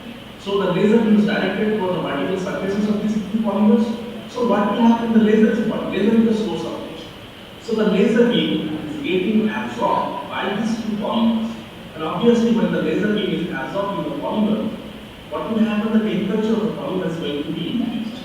And when the temperature, which is beyond the softening temperature or the melting temperature of the polymer, what you will do? You will just remove this mirror stage and bring these two polymers to contact and apply certain amount of pressure. So what will happen? They will be connected together, they will be bonded together. So you will get a weld between these two polymers. Okay, so another example is given here. So this is direct laser welding process. So laser beam is targeted where we want to use. Another technique which is most commonly used, this is known as the laser transmission. So here, what is laser transmission technique? Here you can see this is a transparent polymer and this is a laser absorbing polymer or opaque polymer. So this is the laser beam. So laser beam is passing through the transparent polymer, just like this. This is a transparent polymer, the laser beam passing through the transparent polymer, and it is getting absorbed in the absorbing polymer. As it is absorbed by the absorbing polymer, what will happen? The temperature will rise at the absorbing. Okay. Now, if you look at this assembly, so the transparent polymer and the absorbing polymer, they are at intimate contact. So when they are at intimate contact, what will happen? The heat generated at the bottom polymer, so this will get transmitted to the top because of the heat transfer, heat conduction. So because of the heat conduction, there will be secondary heating to the transparent. So it means the transparent polymer and the opaque polymer and their interface, they are getting heated. And when the temperature of the interface that is reaching to the melting temperature or softening temperature of these two material, what will happen? So there will be softening of melting and of the interface. Now when we allow it to cool down, so when we allow it to cool down, then what will happen is molten polymer or the molten pool that will get solidified and we will get a solid. So the entire process that we can visualize through this particular video representation, here you can see the laser beam which is passing through the transparent polymer, getting absorbed the bottom polymer, and the heat which is generated at the bottom polymer, which is transmitted to the top one, and ultimately the interface is being heated, melted, and after cooling down, it is going this way. Okay. Now the thing is that when we are going to wear two transparent polymers, then what will happen? Because if both the polymers are transparent, then who is going to absorb the laser beam? Until and unless the laser beam is getting absorbed, no heat is generated. No heat will be generated at the interface. So what will happen on that condition when we are going to use two transparent polymers? So we have to place a material at the interface which is going to absorb the laser. It may be an ink which can absorb the laser beam, or maybe thin plastic film absorbing film that is going to absorb the laser. So when we are going to wear instead of transparent polymer, we require a third material to place at the interface, and this should be laser carbon. Now, as I am talking about the laser material processing or laser plastic welding, so here, look at this particular year-wise collection of the growth of the laser plastic welding market. So it is projected till 2028 and it covers almost all the categories, almost all the globe. Okay, so here if you look at this, it is showing a steady progress or steady growth of the laser plastic market with a compound annual growth rate of 8%, which is quite high. So it shows that the acceptability of the laser plastic welding in the industries. Okay. and obviously the application potential of this particular technology. And that is why this much of growth, with this much of CAGR rate is projected. So, obviously, when it is showing the steady growth, obviously it is having certain amount of cost advantage, and that is why it is getting this much of asset. Now, what are the process activities of this particular process? Okay. So here, it is a non-contact process because the laser and the workpiece does not have a direct contact. Okay, so the laser head and the workpiece doesn't have a direct contact. So a beam is just going to irradiate the workpiece. So it is a non-contact process, non-contaminating because we are not going to use any type of filler material. It is flexible because we need to just move the laser beam, okay, according to the profile that will generate on the workpiece. Okay. It obviously produces aesthetic and high quality polymer joint.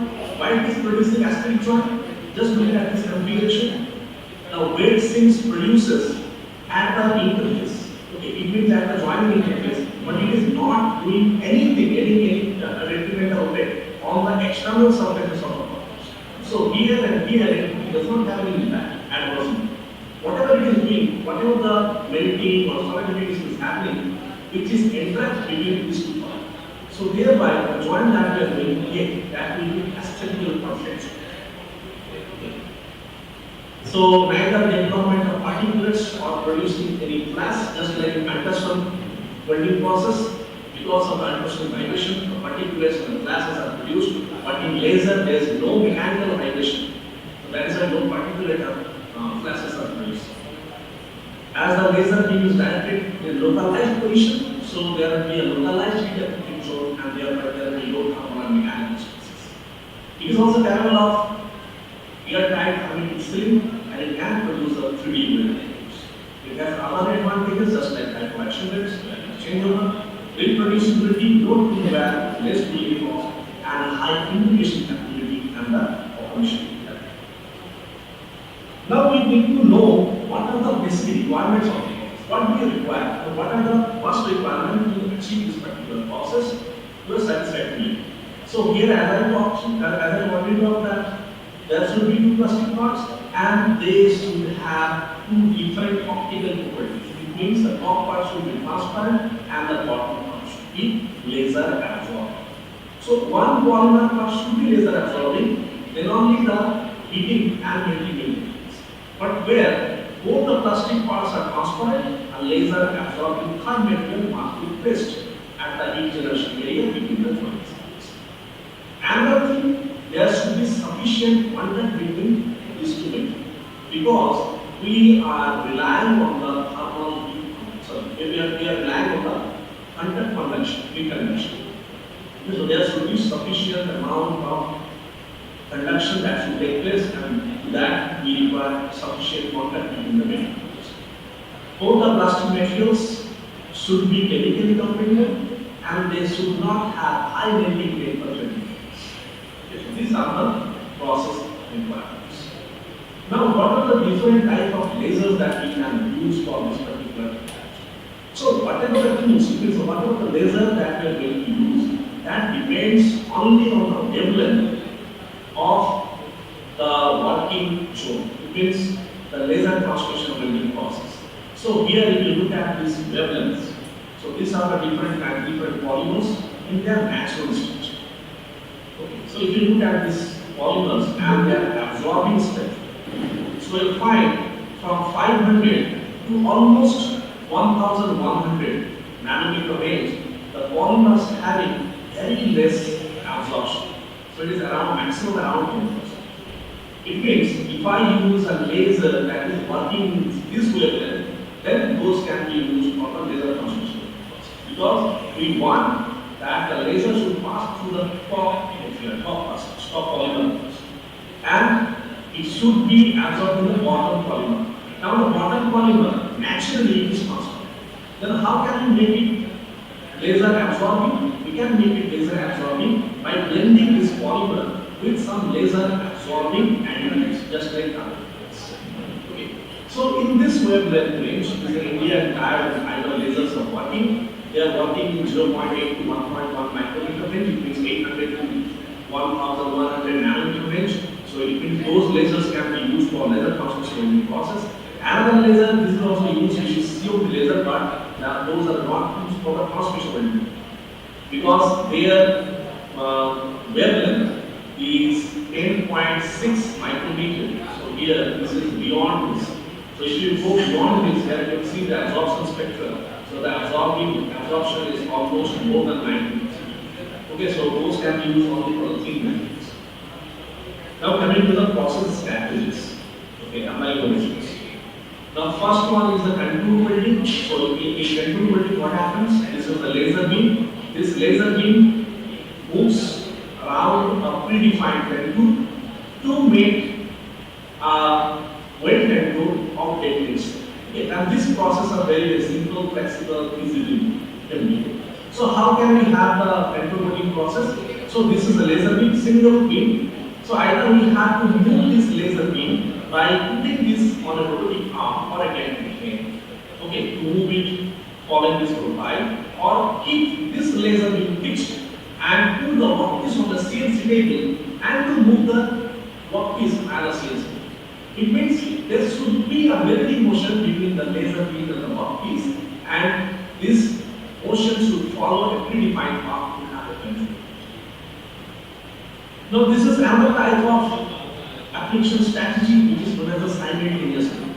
So here I am not going to move the laser beam to a predefined path. Rather, I will simultaneously irradiate the entire wave path.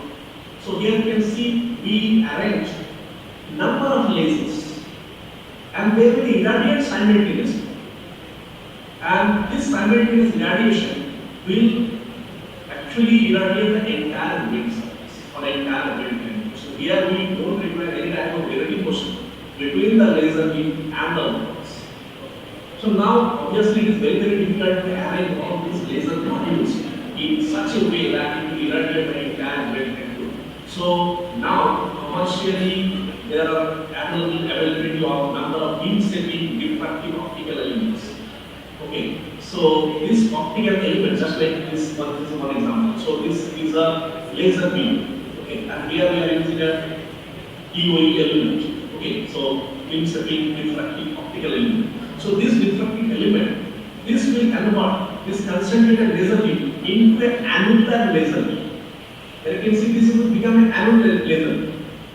So its middle portion, there is no laser beam. The laser beam is only coming from the circumference of the circle. Okay. So specially we are setting the beam, okay, to have a simultaneous laser welding process. So there are a number of commercially available DAs are available. Okay, that can be used for the simultaneous. Now coming to the quasi-simultaneous. What does it mean by quasi-simultaneous? Here you can see a laser beam, very similar to the contour welding. A single laser beam will irradiate the entire path. But this is going to happen very fast. So here, in a single pass, we are not going to reach to the welding. But the repeated pass with very fast speed, ultimately we will reach to the welding. Just like if you look at this representation that we numerically achieve. So here you can see in a single pass. So we are not achieving the melting temperature. So the red color is shows the zone which achieve the melting temperature. So this is one pass, second pass. So this is the first pass, second pass, third pass. In this way, when we reach to the ninth pass with a very fast speed, so where what we have in the entire zone is almost melted. Okay, so here if you look at the temperature rise, pass cycle. So here temperature rise and fall, but the rise is much and the fall is not. This fall is less. Why fall is less? Because the specific and thermal conductivity of the polymer is very low. So it is with the conduction loss or conductive loss is very less. Okay, so it attains a temperature, and when again in the next pass, what will happen? There is a certain amount of increase in temperature.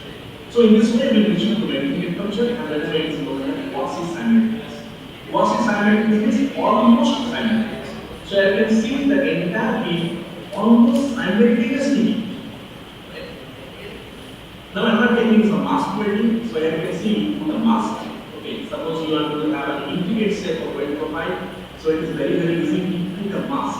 Rather, control the movement of the laser beam or placing the laser beam. Radial welding process. In radial welding process, obviously, what will happen? Either the workpiece will rotate radially, means obviously it will be asymmetric part, or the laser beam will rotate it. Okay, so we will get radial welding process, radial welding. Next was the blow welding. So now coming to 3D welding processes. Suppose we want to weld this kind of profile. So this is nothing but a tail lamp of an automobile. So this is the tail lamp of a car. So the tail lamp is having a 3D profile. So when we perform the laser transmission welding process, we should ensure there should be sufficient contact between the transparent polymer and the absorbent. So how do we ensure this? We can ensure this by putting a clamp. Now clamping, this kind of profile is very difficult. So that is why these laser technologies, they have developed a technology which is called the blow welding technology, where they put a laser head on a rolling arm, which is having this kind of a laser head. So you can see this is the laser head, which is having a spherical ball. So this is a spherical ball, and the spherical ball is spinning. So this spherical ball is not only acting as the focusing lens for the laser beam, but also this spherical ball is acting as a clamping device. Because this spherical ball is rolling on this particular surface, at the same time it is applying the clamping pressure. And this clamping pressure ensures that the sufficient contact between the transparent polymer and the absorbing polymer. And that is why this type of laser gate or this specific blow welding technology is now being used in 3D welding in commercial applications. Another technique is the hybrid welding process. In hybrid welding process, we are not relying only on the laser beam. We are also using a halogen lamp, which is having a polychromatic radiation. Laser is a monochromatic radiation. It is having a single wavelength, and the single wavelength is this is actually absorbed by the absorbing polymer, not by the transparent. So you are using the polychromatic light that is absorbed in the transparent polymer. So what will happen? Now the transparent polymer is not relying only on the contact potential of the absorbing polymer. It is having its own heat source. So that is why it will speed up the process, because now you will have the lower heat at the interface, because here heating is in two phases. The heating of the heating of the bottom polymer is absorbing polymer by the laser beam, and heating of the transparent polymer by the polymer. So this is a hybrid welding. Because we are hybridizing the laser with the polychromatic radiation that is given by the company. Here also you can see this is a roller kind of thing. So this is the laser gate, and here you can see this is a roller kind of thing. So this is the roller. So this roller. So when this laser gate moves on this particular part, so here we are showing a flat part, but if it is a curved part, then also we don't have any problem, because this is the roller, and this roller will roll over this transparent part, and during this rolling, it will also apply the clamping pressure. So this clamping pressure applied very near to the irradiation zone, and that will ensure the sufficient contact between the transparent polymer. Another technique which is known as a tear welding technique. So when, as I told you, when we are going to weld transparent polymer, okay, so we have to use a laser absorbing material. So they are commercially available in patented technology, which is known as a tear welding technology. So they supply a specific type of ink, and that ink absorbs a specific wavelength of the laser. So tear weld dye, those are produced for this wavelength laser radiation absorption, and as known as the lumogen, those are also used for absorbing the laser irradiation. So this is a simulated figure there you can see. So this is the top transparent part, this is the bottom transparent part, and the interface this ink is provided. So this ink is actually absorbing the laser beam and producing the heat.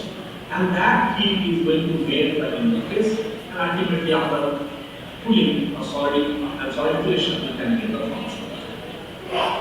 Other than this ink, this specially invented laser absorbing ink, so different authors they have tried different techniques to absorb the laser beam when they are applying two set of transparent power.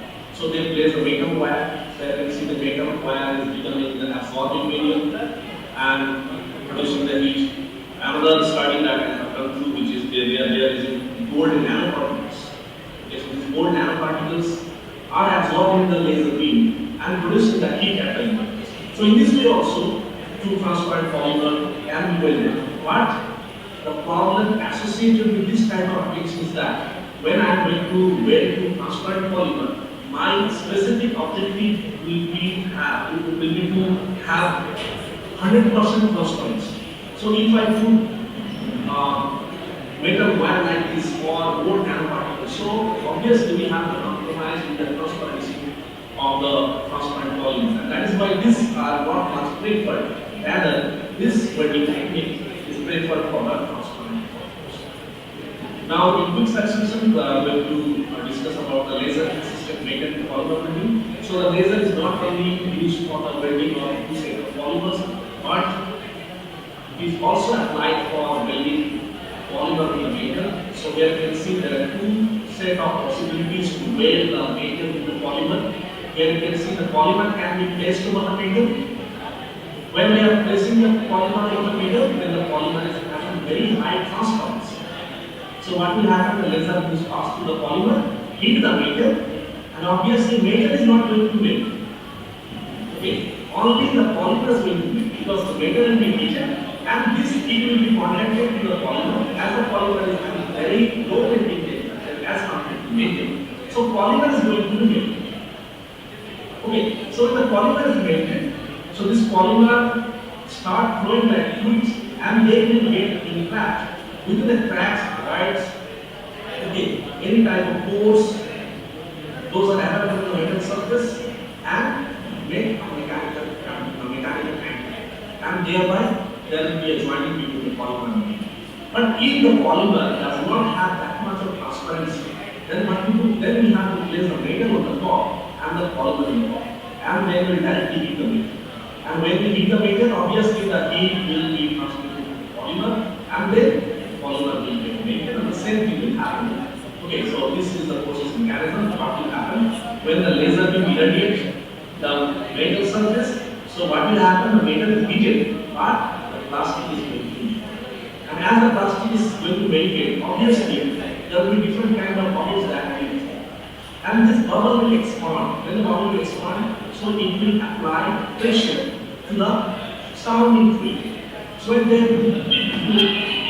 apply the pressure to the surrounding fluid, what will happen? The fluid will get entrapped in the pores and cavities of the irregular which are present in the metallic surfaces. And after solidification, what will happen? There will be a micro entry that is. So here you can see the success of this technique, this metal polymer. Here, this is a stainless steel welded with heat, and here you can see this march of elongation that is achieved when a tensile testing is performed, which is showing its sufficient strength.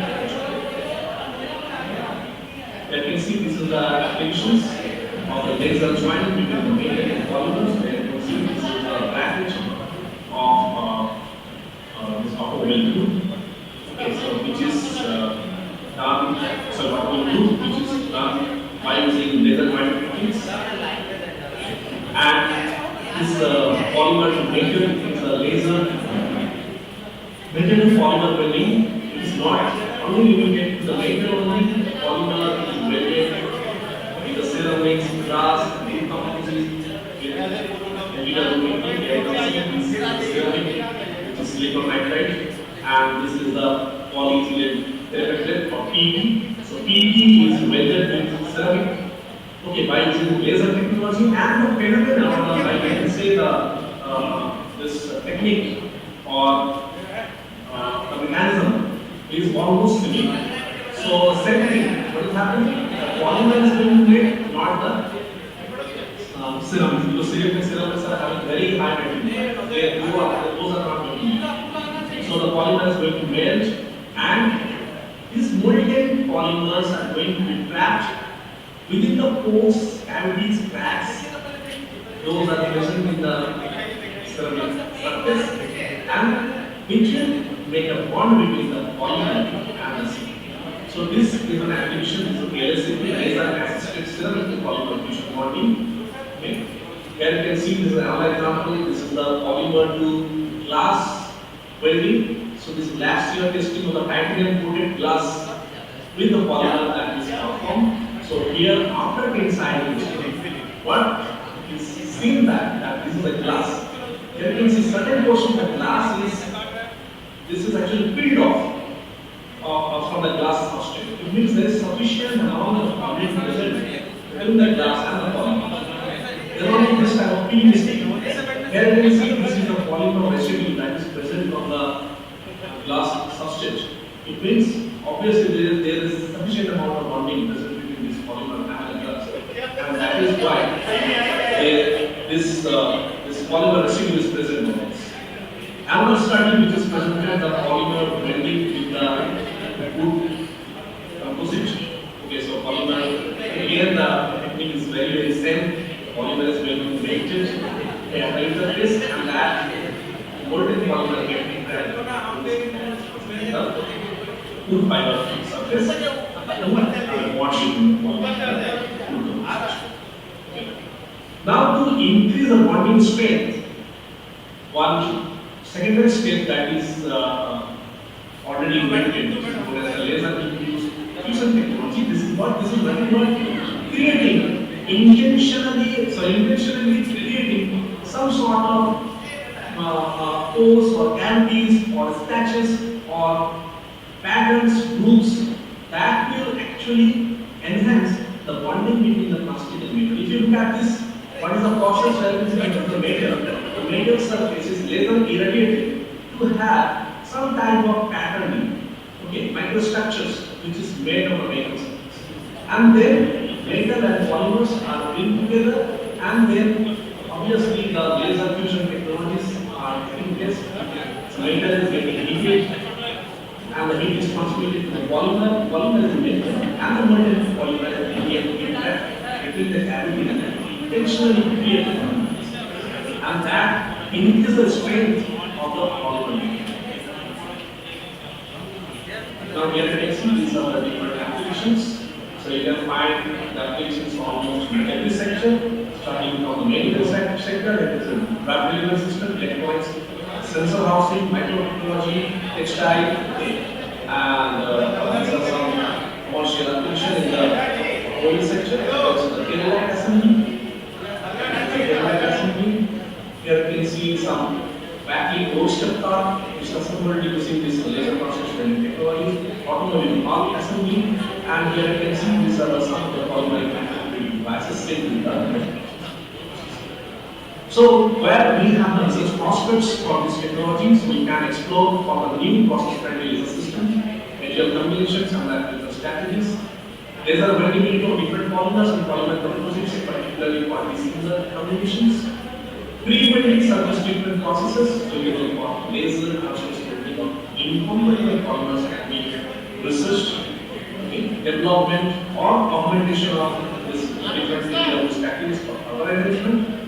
Building up the process modeling and process optimization for the cost effectiveness of this process.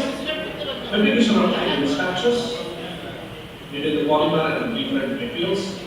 There's a micro-fissuring on the medium ceramics to improve the adhesion properties during manufacturing of the structures, and development of cost accurate and cost effective real-time process monitoring systems for the dynamic process. So laser transmission technique is already found in several applications, several hundreds of applications.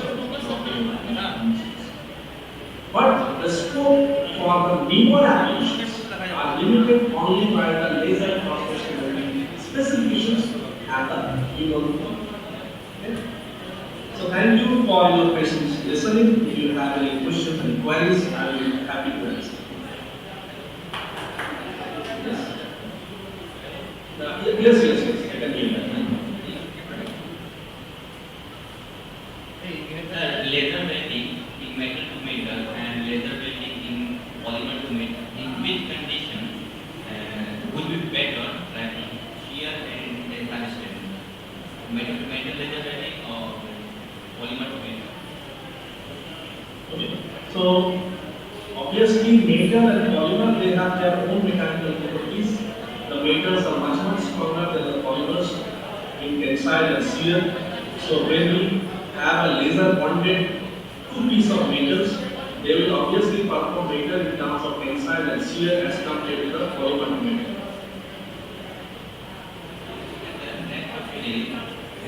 Such hybrid laser welding polymer to metal is possible to use in electrical vehicle system, yani domestic helium. Yes, this can be used, and this is already being used in particular automobile or car components. As I already have shown you that there is a bracket where the polymer and metal are bonded using this laser fusion technology applied in car. So the car body, it is related to car body, and whether it is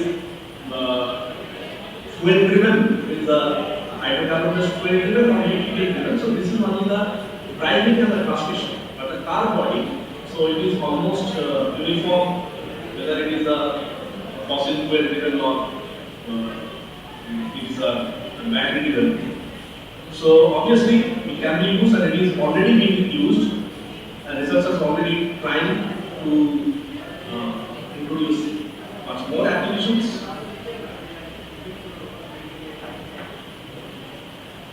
Okay, thank you for inviting me to have a invited talk. Nice to interact with you. Thank you, sir, for your valuable lecture. Thank you. So, shall I leave this? Yes, sir. Thank you. Thank you. Thank you.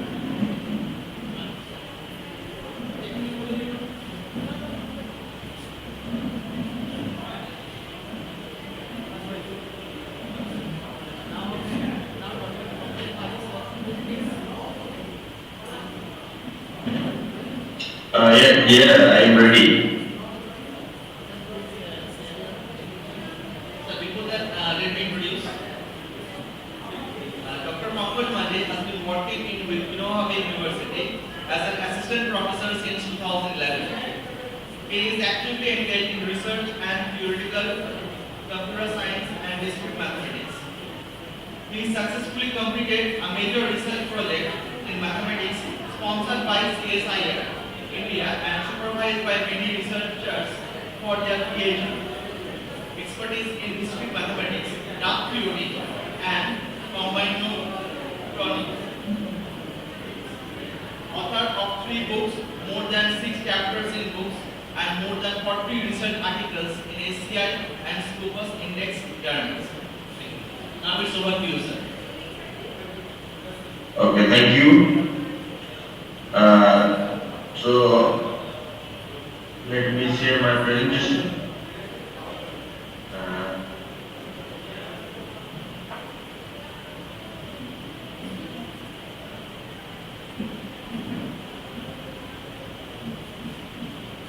So presentation is, I think, starting. Is it visible to everyone? Yes, sir, this is that. Okay. So, first of all, I am introducing myself. I am Pankaj Kumar Manji from University Department of Mathematics at Winoha University, Hyderabad. My presenting is presentation title is Circular Function Hardware Matrices. I express my heartfelt gratitude to the conference organizer, City Polytechnic College, and Jharkhand Council of Science and Technology for providing me with this unique opportunity to share my views on this platform. This hybrid conference is an excellent opportunity for researchers, academicians, and students to participate, and I am thrilled to be a part of it. The remarkable foresight of City Polytechnic College and Jharkhand Council of Science and Technology in organizing such educational activity deserve commendation. My topic is circular partial harmonic matrices, which is a popular and detail-oriented subject that I will be presenting. The lecture will be focused on linear algebra, especially matrices, and we have a mathematical application. So, the students from mathematical skill, they will enjoy very much my lecture, I hope. So, let us start the presentation. Topic is circular partial harmonic matrices, and in this presentation, I include the following. So the people say part of my presentations are first of all abstract, then I am going for an introductory information on harmonic matrices. After that, we will know the circular partial harmonic matrices along with their applications and properties, and after that, some unsolved problem on circular partial harmonic matrices have been discussed, and some new results which are obtained by me and my scholars. I highlight them, and finally I conclude the results of this presentation. Okay, this is the abstract of my presentation. This paper contains an introductory discussion of circular partial harmonic matrices. The text and explanation is given about Rigel's literature and the effort put in by mathematician Zul. The current status of Rigel's literature is mentioned. The properties of circular partial harmonic matrices are observed, and we explain how circular partial harmonic matrices are related to general physics. The article discusses the obstacles and the research issues associated with circular partial harmonic matrices. These are the keywords and mathematical classification. So, first of all, I would like to define the harmonic matrix having entries either plus 1 or minus 1.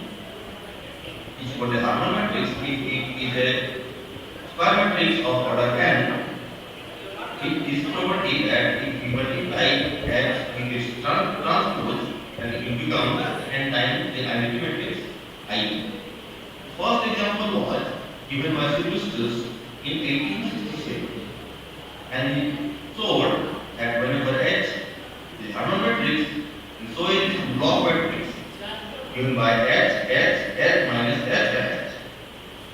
So the matrix, block matrix h minus h, we also have a matrix whenever h, and this is a great observation made by the Sylvester in 1866. After that, in 1893, J. Hartman published an example of harmonic matrices, and he gave harmonic matrices to be first of order 12 and another of 12. After that, in 1933, Cayley constructed a flow matrix Q with the help of quadratic recipe model B in the Galois field, and using this block matrix Q, he we constructed a Harman matrix of order 2 into e raised to the power alpha plus 1 where p is prime and e raised to the power alpha plus 1 for which e raised to the power alpha is composed to 1 mod for that is e raised to the power alpha pb of the form 40 plus 1 we can say and e raised to the power alpha is also of the form p plus 40 respectively. So these two types of Harman matrices have been obtained by Cayley method of construction. Cayley method of construction is one of the most classical method of construction of Harman matrices. These are some examples of Harman matrices. First is only one entry is there. The second one is a 2 by 2 matrix and third one is a 4 by 4 matrix. So also this is by just that whenever two Harman matrices are there, their chronicle product will also a Harman matrix and we see in this presentation. Okay, now the Harman matrix of any order.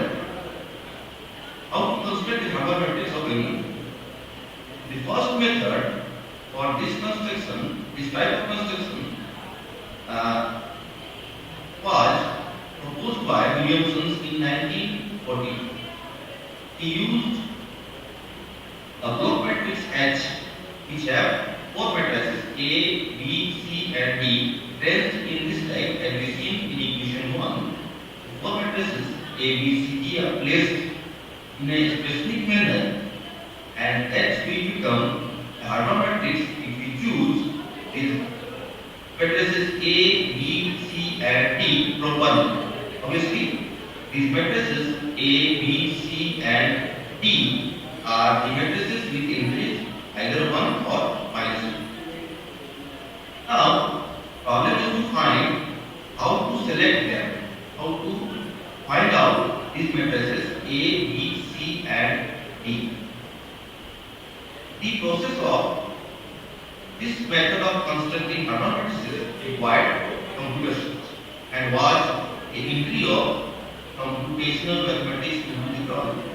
However, this method does not work in the construction of Harman matrices or aggregate. So, what we have seen is that this method of construction given by the Cmaes in 1944, this method does not construct all the Harman matrices. So, there are some orders of Harman matrices which are unable to construct it by this method.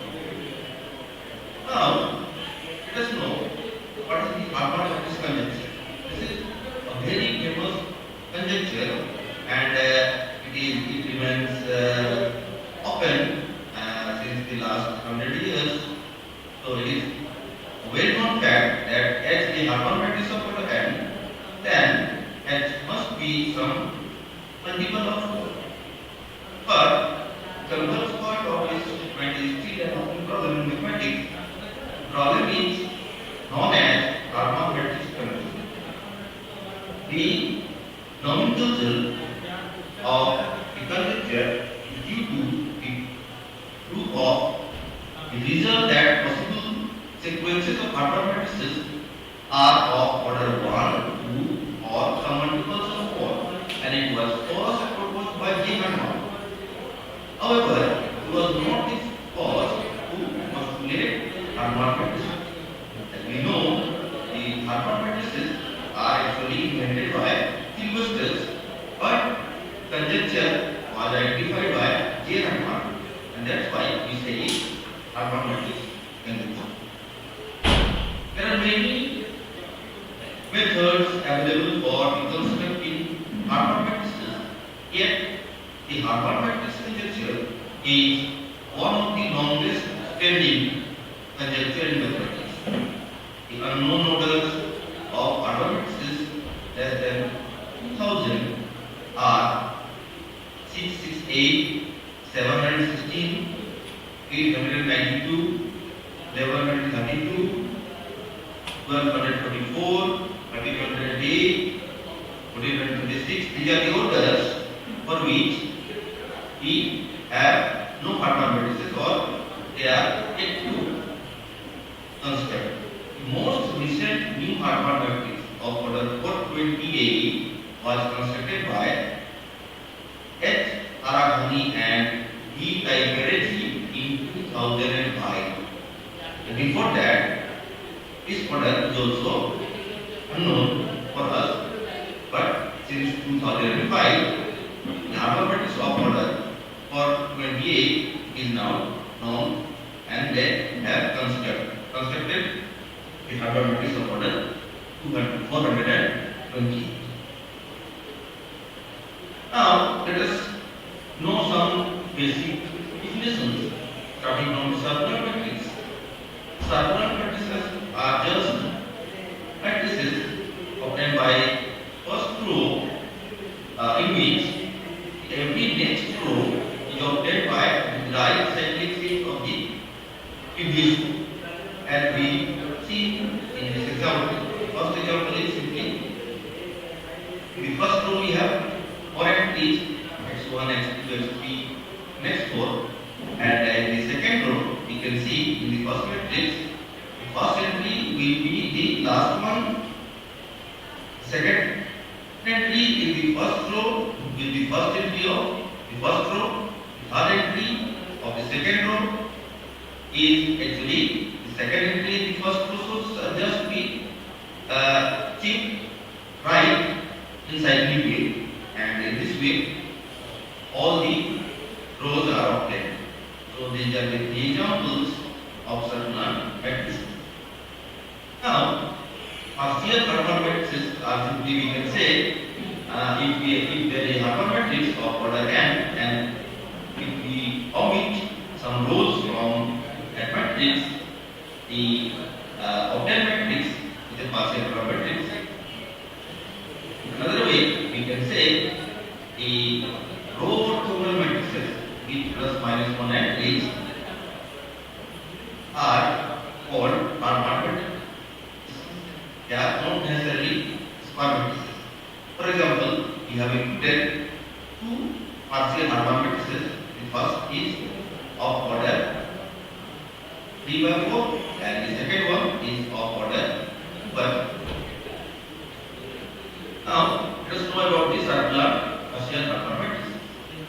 The circular matrix H of order k by n with entries plus minus 1 is called circular partial hardware matrix. If the product of H with its transpose will become equals to n times identity matrix I. Here I can say that circular hardware matrices are actually circular matrices as well as partial hardware matrices.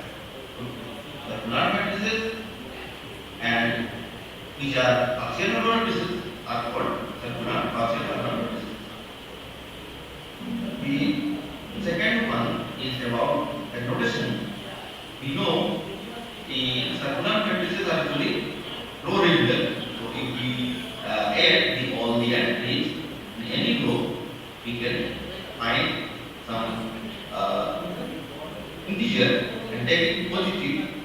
As we know, if we multiply minus 1 with any hardware matrix, we will get the hardware matrix. So and those two hardware matrices are actually equivalent. So in this point of view, we can say that the sum of all the entries in hardware matrix in circular partial hardware matrix, we can say sum of each entry, sum of all the entries in each row will be a positive integer, or sometimes will become 0, say r. Then we say we represent it by r dash x a cross n, where a cross n is the order of that partial hardware matrix, and this circular partial hardware matrix will be noted by r dash x a by n. Now, if a will become equal to n, then it will become a circular hardware matrix, and in this way n must be equal to r. So it is not result that if you will become 10, then you will be arrested. By Rangel conjecture, we know that it is not possible to construct a circular Haber matrix which is of order greater than 4. But still is again an open challenge for the mathematician to resolve this issue or prove this result that a Haber matrix of order greater than 4 is not possible to find out if we take it circular Haber matrix. Next, these are the examples of some circular partial Haber matrices. The first one is of order 3 by 4 and it has row sum. We see that sum of first row in the first matrix is simply minus 1 plus 1 plus 1 plus 1. So, if we sum up all the entries in the first row, we get 2. And since all the rest rows are obtained from the right cyclic shift of this row, so it will become the same. So row sum will be constant, and that's why circular partial Haber matrices are called row matrices. In the second matrix, we see this is the 4 row regular circular partial Haber matrix of order 3 by 8. Now, there are some properties of circular partial Haber matrices are listed over here. For a circular partial Haber matrix R, row sum R, and of order k by n, you must have these results. First of all, the number of rows must be equals to must be less than or equals to n, cannot be greater than n. The second one is the row sum R, it must be less than or equals to n. Number 3 is whenever k is greater than 1, then this implies R will be going to less than or equals to n by 2. The parity of R and n is the same. That means parity is means whenever a point of view that if R is new, then n is also new, and R is old, then n is old. So in that point of view, we can say that their parity is the same. Furthermore, if C1, C2, C3, Cn are the columns, are the column sums, actually C1 is the sum of all the entries in the first column of a circular partial Haber matrix R H k by n. C2 is the sum of all the entries in the second column. C3 is the sum of all the entries in the third column, and so on. Cn is the sum of all the entries in the last column, and column we will say.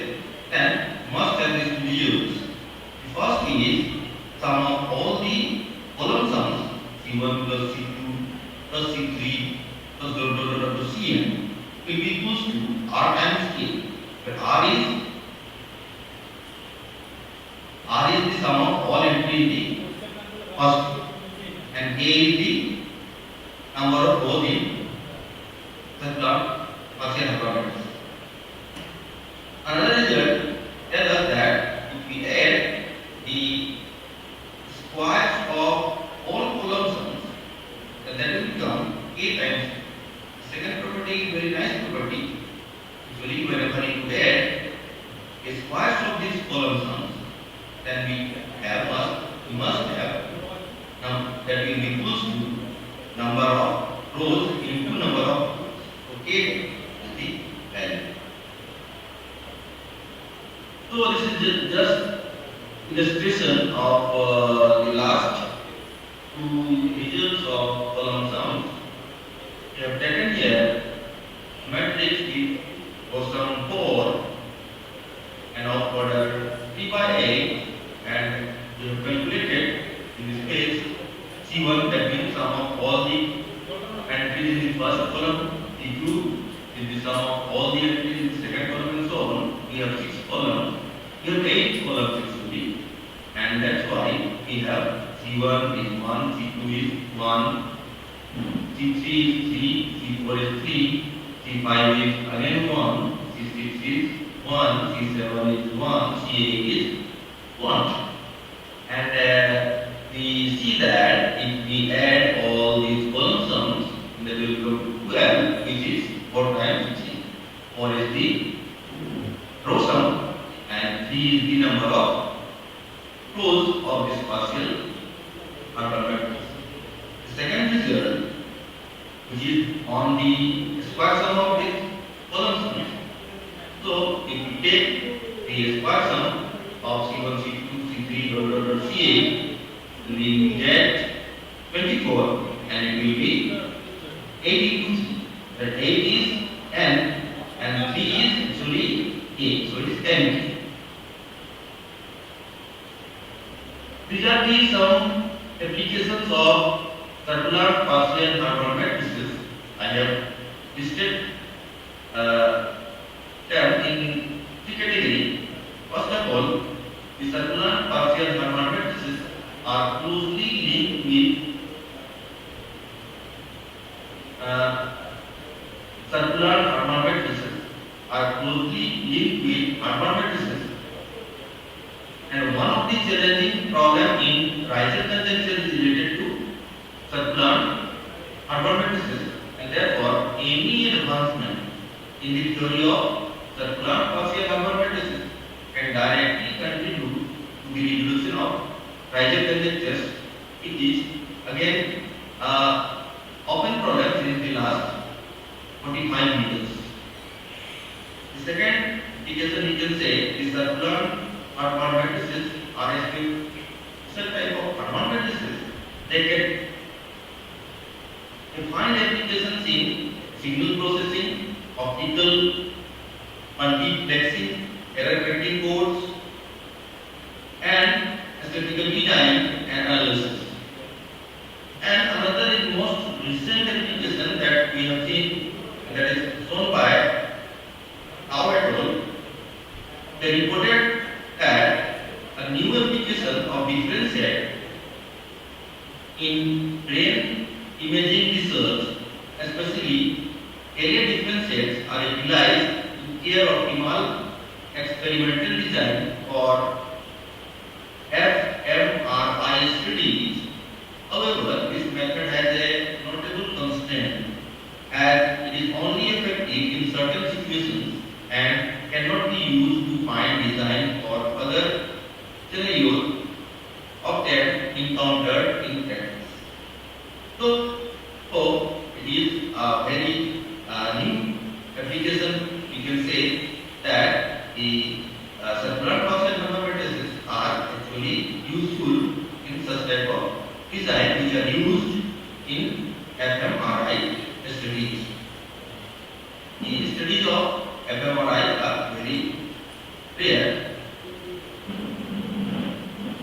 Now, I have listed two problems which are also unsolved. So, first one is this: the circular partial Harvard matrix of the form R at A by 2K this is actually problem raised by Wright et al. In 2013, and he conjectured that this type of circular Harvard matrices exists if and only if K minus 1 must be a prime.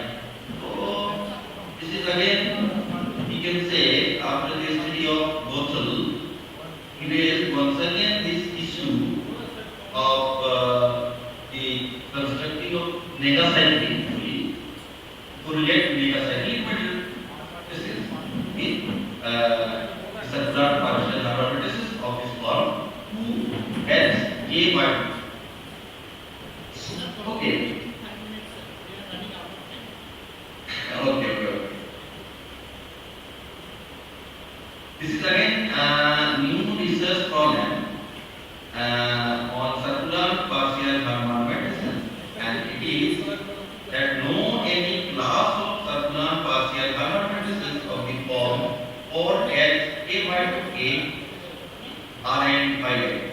Only non-circular partial Harvard matrices of this form are 4H 4 by 18. It should be 4 by Next one is 4 as 6 by 12 and 4 as 14 by 28. It should be 20. So there are only three known circular partial harmonic matrices of this form. So we don't know the class, and this is one of the research area for the mathematician, and they are working on this field. These are some work done by me, and I would like to highlight the two works. First of all, my and my scholar Rana, we have attempted to find four matrices A, B, C, and D that satisfy four conditions. First one is if we take A, B, C, D, then it should be circular. Another one is if we take A dash, it should be A dash. Number 2 plus D dash plus CC dash plus D dash, it should be 2KI A by 2. Third one is AB dash plus DC dash plus CD dash plus DA dash should be 0. And third one is the sum of all the matrices into J A by 2. J is all one matrix should be R times J A by 2. Then this goes to block matrix A, B, C, D in the first line, and in the second row D, A, B, C will become F4 H A by 2K harmonic matrix. And we are starting to search those type of matrices A, B, C, D, and we have found that one possibility is there for A equals to 14. This is again an open problem, but one result is obtained in this case. Another method we have applied to find four matrices. Obviously, there are matrices which is plus 1 or minus 1, and they satisfy these four properties. Number 1 is their sum should be 0. Number 2, if you augment A, B, C, D, then that will become circular.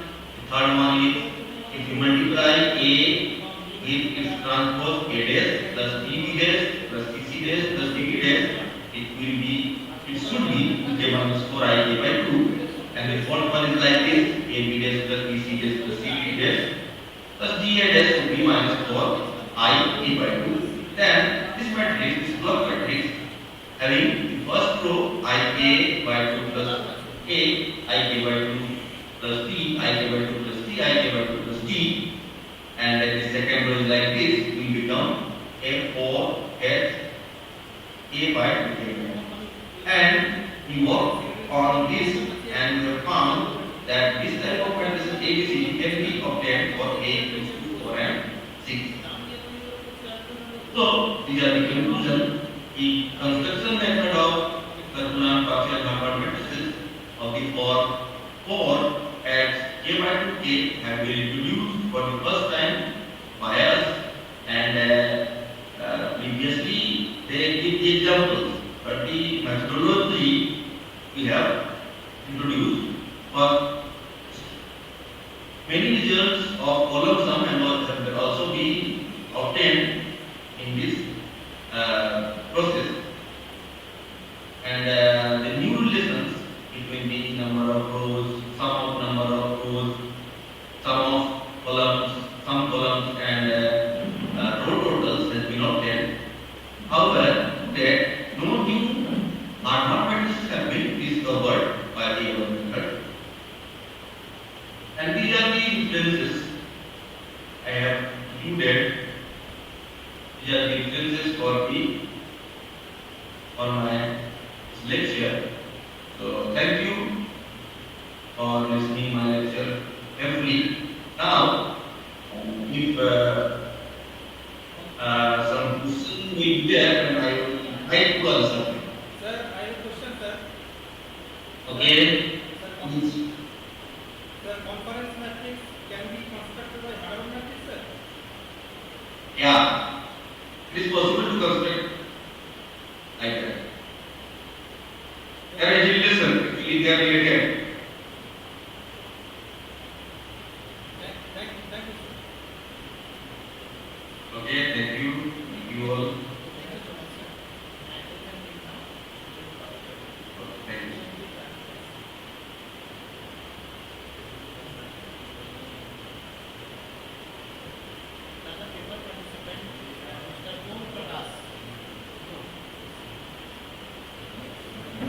Yes, sir.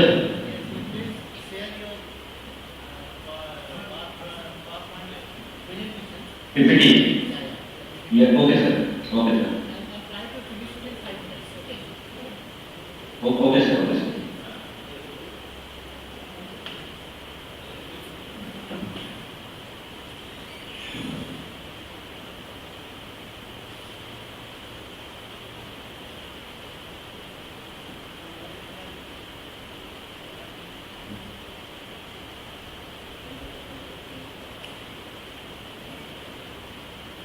Is it difficult, sir? Okay, sir. Okay, sir. Myself, Omkar, research scholar at University Raji. My supervisor, Dr. Asalta Cmaes, head of the Department of Mathematics, University Raji. Dr. Manfi Shahana, assistant professor at the Institute of Technology, and respected other dignitaries present over here. Good evening to one and all. My topic is analysis of epidemic model for dengue by simulation. With the permission of honorable chairperson, shall I start the presentation?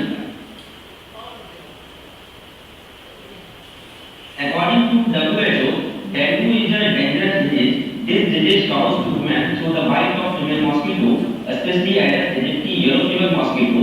When an infected mosquito with any 4 type of virus strain denoted by dengue virus 1 to dengue virus 4 bites human, they may get this disease. For this, we propose a SIHRV, susceptible infectious hospital recovery vaccine model, which is an extension of SIR model.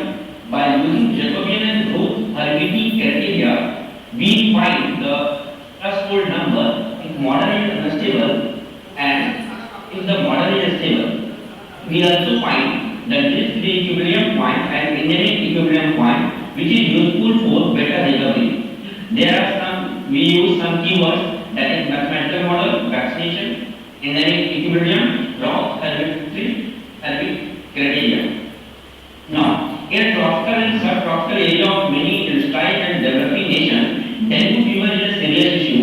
The World Health Organization reports millions of cases each year from all around the world. The female Aedes aegypti yellow fever mosquito is the primary carrier of this disease. Human can contact this disease from mosquito bites carrying any of 4 virus strains designated by dengue virus 1 to dengue virus 4. Once bitten by Please keep the introduction slide. You come to your work. okay, sir. This is the flowchart diagram in which various variables we use.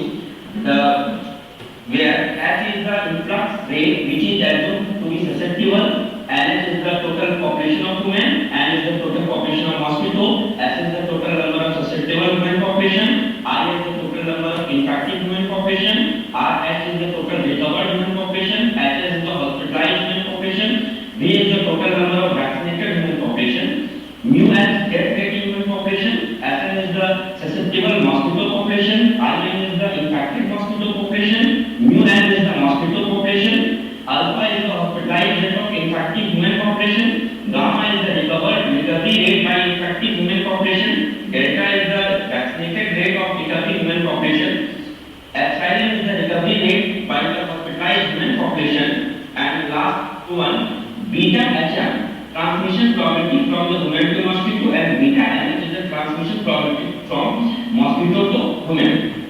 From this diagram, we find the model derivation for human and mosquito, like dSH by dt is equal to S minus. From this slide, we take the inward in positive and outward direction in negative, and we make a model derivation for human and mosquito, and condition is applied that SH plus IX plus RH plus HX plus V is equal to NH. It means total susceptible, infected, recovered, hospitalized and vaccinated, the all are made the total number of population, that is NH. Many definitions of fractional derivative are used. The Riemannian Lagrange derivative of order I is defined as that is equation 2, and alternative definition by Kepler was as follows, that is Kepler derivative of highest order, that is 1 by gamma function n minus I, and integrating 0 to 2 fns by the t minus s to the power I minus n plus 1 ds, where n is equal to I plus 1. In this paper, we will use Kepler derivative for the system. For the system 1, we write the Kepler fractional derivative, and we get the system 4, that is equation 4. All the parameters are assumed to be non-negative for from system, and we take fractional derivative nh is equal to h minus mu h into nh. Here we take the universal set fh, ih, rh, hh, v, sm, im, as the condition is all are the less than 0 and the sum of all is less than h by mu h. For equilibrium 1, we take all the fractional differential equations to equate 0, and we get the equilibrium point E naught is equal to h by mu naught 0 0 0, and one variable is m by mu m and 0. For positive equilibrium point, we E1 is equal to s dash h, I dash h, r dash h, h dash h, v dash h, s dash m, m I dash n. After solving, we get all the variables s dash h, I dash h, r dash h, s dash h, v dash, s dash m, and I dash n. The Jacobian matrix J naught for the system 5 for the reduced equilibrium point is as follows given. To find the corresponding group, we equate determinant J naught minus lambda I, and after solving we get lambda 1 is equal to minus mu h, lambda 2 is equal to minus mu h plus alpha plus gamma, lambda 3 is equal to minus mu m, and lambda 4 is equal to minus mu m. The other three roots are determined by the cubic equation mu h plus alpha plus gamma into mu h plus xi plus lambda into lambda plus xi plus mu h plus lambda is equal to 0. After solving, we get the equation, cubic equation in lambda, and from this cubic equation of all the roots are negative, therefore the point E naught is reduced to equilibrium point. For endemic equilibrium, the Jacobian matrix E1 is evaluated for the point E1. We take the Jacobian matrix J1, and after solving the quadratic equation of all eigenvalues of determinant J1 minus lambda I is equal to 0 are negative, we show that the system 4 is stable for the endemic equilibrium point E1. Here the conclusion, in this paper, SIRHB in epidemic infectious disease model for dengue. This model controls the spreading of the disease in human population by using raw hermetic criteria. We find all the eigenvalues for the endemic point are negative. We show that above model SIRHB susceptible infectious recovered hospitalized vaccine is stable. Expanding our work, we can also use harmonic mean time indices rate for better stability and control the disease. These are the references.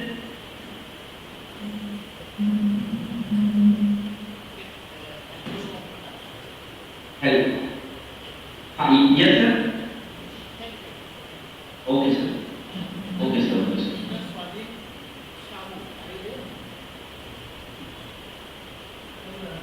Yes, sir.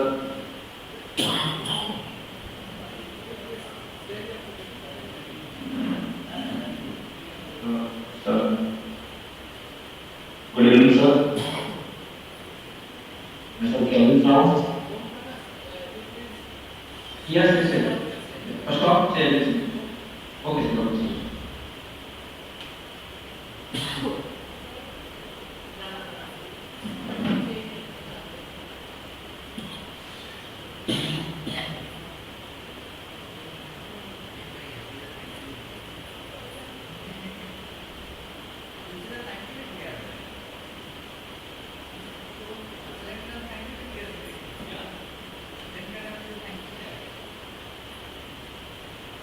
Sir.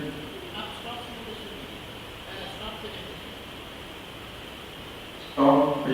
Sir वो हो नहीं रहा है sir. कर रहा हूँ sir.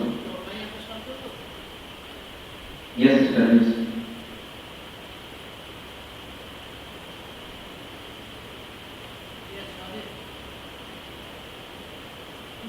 Good evening, sir.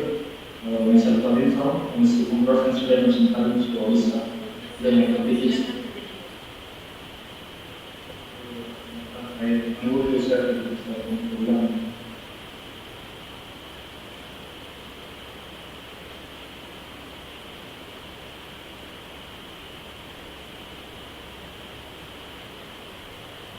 My topic is introduction of medical processing in Islam related with your medical morality.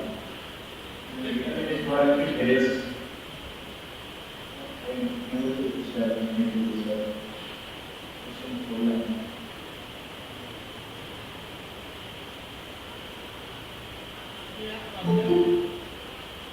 If you have problem, then I can call another participant. You can take time. Okay. So Sanjay Kumar, are you there? Sanjay Kumar. Arpam Das. Aparna Das. Aparna Das. Yes, sir, I'm here. Okay, you share your grade, sir. So start with. Yes, sir. Yes. Good evening, sir. Sanjay Kumar, you please mute yourself. Aparna Das is going to Good. deliver presentation. Please, Aparna, you start.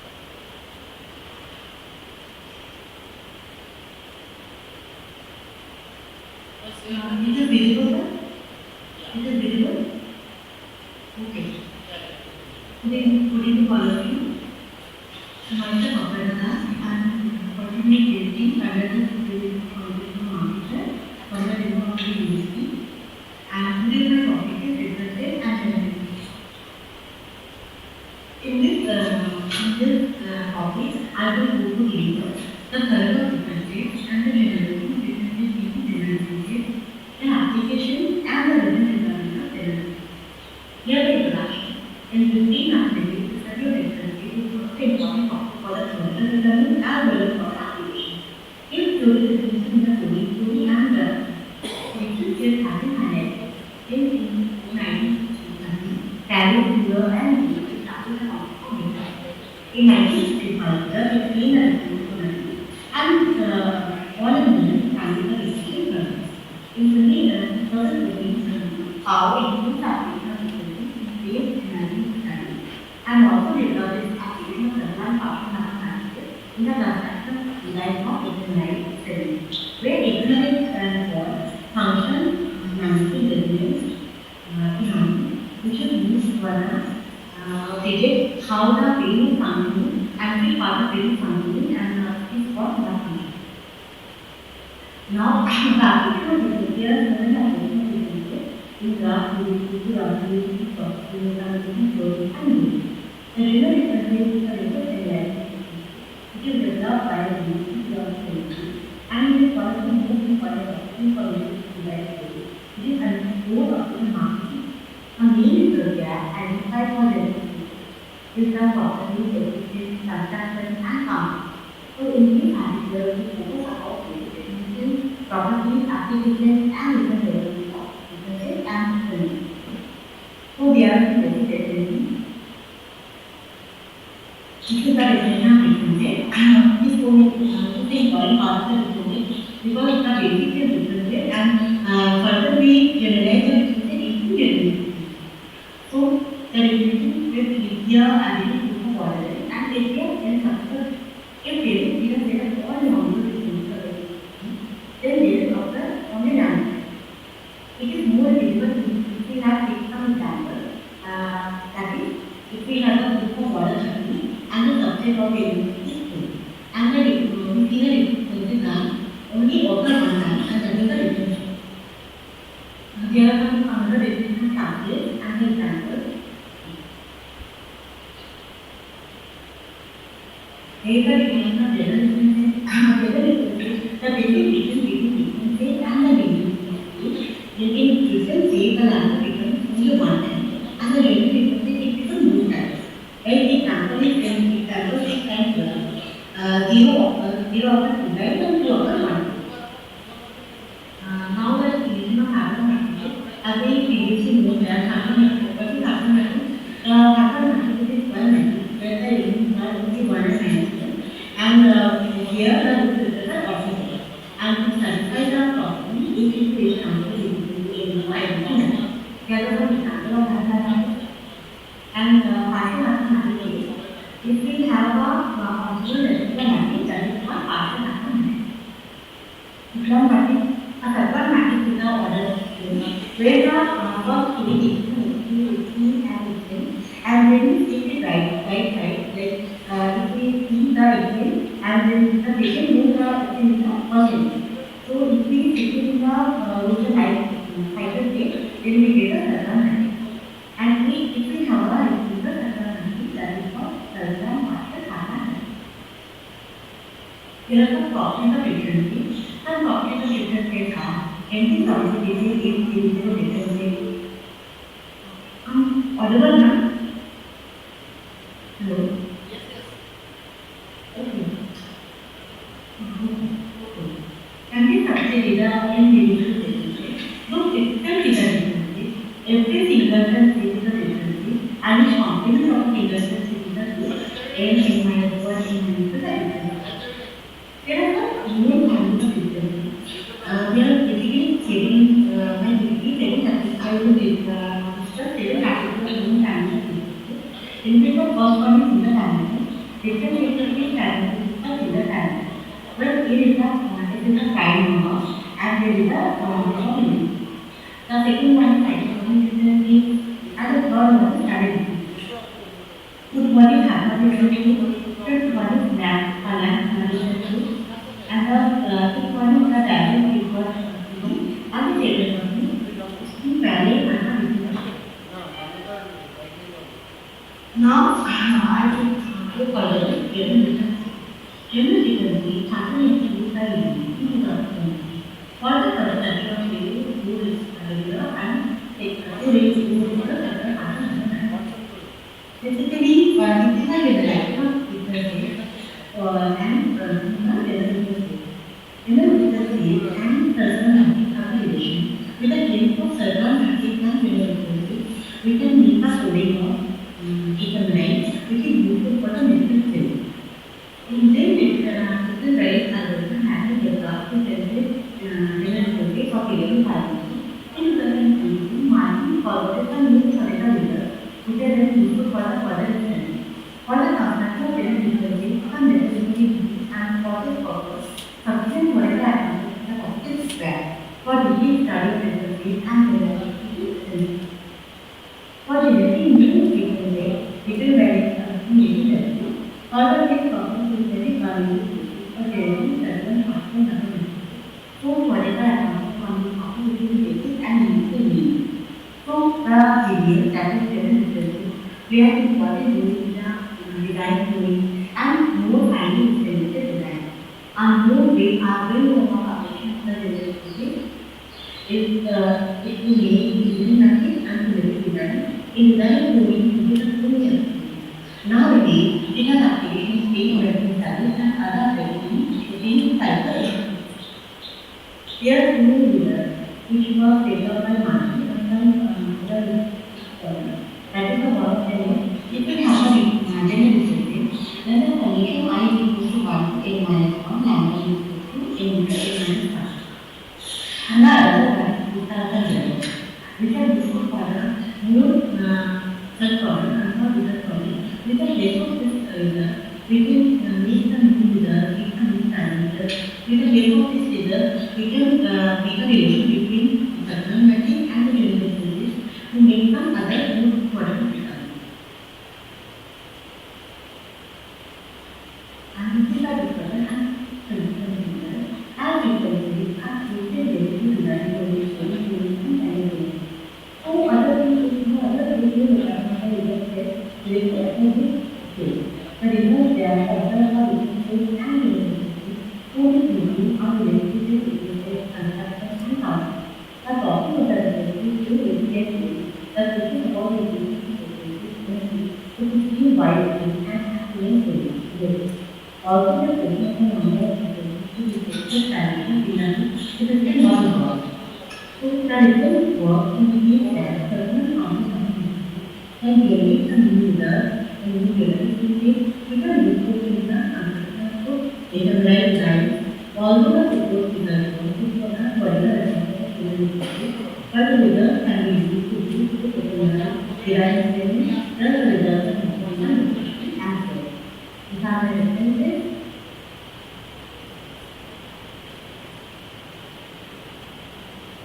And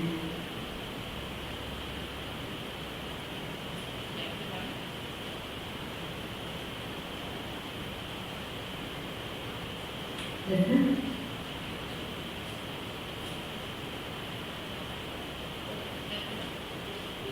Okay, thank you. Now, Swajit Saru, are you ready? Okay, Aparna Das, you start please. I will complete. Okay, you then Kishore Kumar, Yes, sir. you ready with your PPT? Yes, sir. Okay, please share and start. Okay, sir. Finishing 5 to 7 minutes. Okay, sir. It is visible, sir. Yeah. Okay, sir. Myself, Kishore Chaudhary, researcher scholar, University Department of Mathematics, in the supervision of Dr. Pankaj Mathi, Assistant Professor, Department of University, Navabhagar, my topic on one community of matrices. Outline of presentation, abstract, matrix, meaning into matrix, then one. So we can start abstract. This paper deals with the meaning of plus minus one matrix into Hadamard matrix, right? The assertion. A brand which you will throw in the Hadamard matrix is discussed. Row insertion method for meeting a row of column matrix into a Hadamard matrix are illustrated with some special matrix, Latin inverse Hadamard matrix, or say Hadamard matrix and circular matrix. So now we will define first of all Hadamard matrix. A plus minus one entry of matrix F is said to be Hadamard matrix if the product of F and its transpose matrix is equal to n times of identity matrix of F others. The first example was given by Sir 1867 and he shows that whenever H is the Hadamard matrix, so is the matrix H minus H. In 1893, J. Hadamard published the example of Hadamard matrices for the 12 and 20. In 1933, Perry structured the block matrix Q with the help of quadratic residue homology in the field P power alpha. And using this block matrix Q has constructed Hadamard matrix of order 2 into P power alpha plus 1 and P power alpha plus 1 for P power alpha conjugates of modulo 4 and P power alpha conjugates of modulo 4 respectively. Now we are going to dividing into Hadamard matrix. Suppose we have a row orthogonal matrix S3, Xij equal to 5, 4, a matrix of order 3 by 4. So you can first row minus 1, 1, 1, 1, second row 1, minus 1, 1, 1, and third row 1, 1, minus 1, 1. If we insert a new row, Hij minus 1, minus 1, minus 1, 1, and the first row in the raw matrix, then we get this matrix, which is a Hadamard matrix. Now the process of uniting. Now in the question that is how to select the last row. If we have the partial Hadamard matrix of order n by n minus 1, the answer in the question is straightforward in this situation. Let us illustrate the answer for the matrix S3. Suppose that S3 is matrix of order 3 by 4 and x11 equal to x22 equal to x33 equal to minus 1 and xij equal to 1 for I belongs to 1, 2, 3 and j belongs to 1, 2, 3, 4 with I not equal to j. Now let us choose x41 equal to multiple of the corresponding element of x11 into x21 into x31 is equal to minus 1 and x42 equal to x12 into x22 into x33 is equal to minus 1. And therefore is -1 and 1. It is worth noting that the entry of the final row in a partial Hadamard matrix present the product of entries in the corresponding column. Now another approach for the finding the last row is given by Cmaes and Rana in 2022 as follows. Suppose that x41 is the adding the corresponding row with the modulo of 4. Similarly, x2 is the adding of corresponding row and that now. In 2013, creating to maintain a method for computing a partial Hadamard matrix of order x and -1 by n is a Hadamard matrix of order, and the method involves taking a product of all the entries of the corresponding column to find the corresponding element in the last row. This can be initiated to compute the matrix. In 2023, Cmaes and Rana suggest a new approach to compute a partial Hadamard matrix of order x of matrix x of order n minus 1 by n in a Hadamard matrix of order x of order n. The method involves adding up all the entries of the corresponding column and taking the result modulo n. This gives us the corresponding element in the last row, which can then be inserted to compute the matrix. In 1977, when James J. Hall explained the method to compute a partial Hadamard matrix as n minus 1 by n to Hadamard matrix Hn. In his article entitled topic maybe integral matrices in which A into transpose of A equal to M into I. The methodology is required that changing M is a variable addition to the field of research. He worked in 1978 when he studied the imaging of partial Hadamard matrix into Hadamard matrix and found that it's impossible to cover every partial Hadamard matrix. Suppose X is a Hadamard matrix of order n minus k into m and into Hadamard matrix Hn. While this result may seem discordant for the Hadamard matrix conjecture, it presents an interesting opportunity for researchers to explore new direction and advance of thought.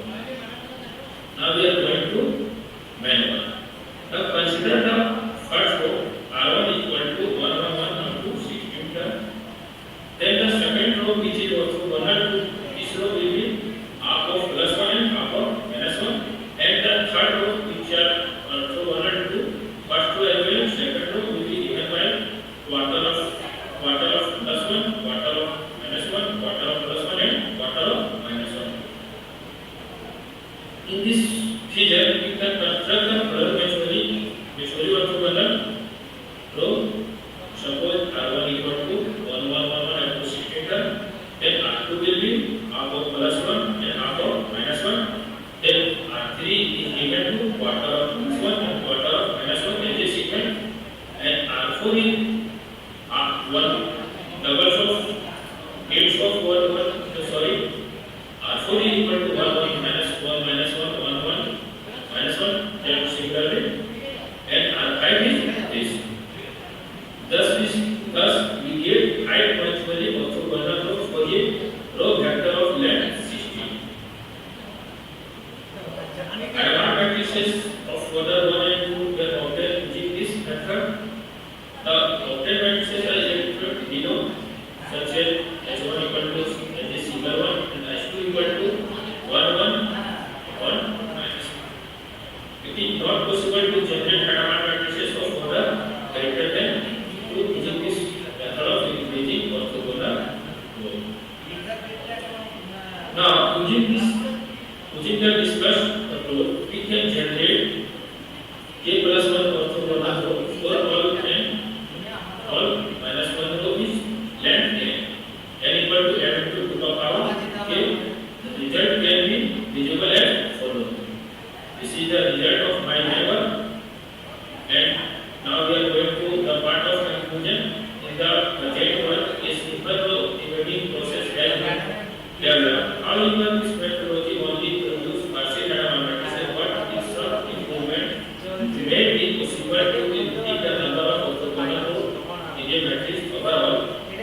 This work provides an alternative foundation and understanding key for researchers in this field of research.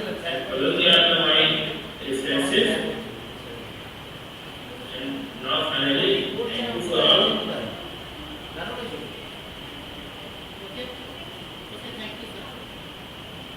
Thank you, sir. Mr. Swadhin Sahu, you are ready? We now leave, sir. Yeah, we can leave. Okay, sir. Thank you, sir. Okay, sir. Swadhin Sahu. So this is cannot I agree with that. Can you share your PPT? There is no problem, sir. No issue. If you have any issue, then you just elaborate what you have done in your research. Okay? Sir, sir. Please start. Thank you, sir. Good evening, sir. Mr. Public House. ये तो ये बात My topic is consideration of dish processing in Islam for various of medical technology. There are various modalities like X-ray, CT, ultrasound, MRI, radiology, X, PET, etc. X-ray is pivotal role in both medical diagnosis and industrial and destructive infection, which is cost effective and able to non-intensive development structure. The benefit of X-ray is help diagnostic most easily without the need of surgery. And disadvantage of X-ray is does not provide ready information. So, in next is CT. It is not for compared tomography. It gives us to images during perception of the body. The benefit of CT is lesson it to analyze the reason and so ultrasound is some is human being is still unable to hear. It comes up with frequency which is higher than the audible frequency. The benefits of ultrasound is the ultrasound can capture the image of short issues and it is helpful for the next is MRI. MRI is one of the superior the benefit of MRI is it can distinguish between fat and muscle. Disadvantage is it more time as compared to X-ray.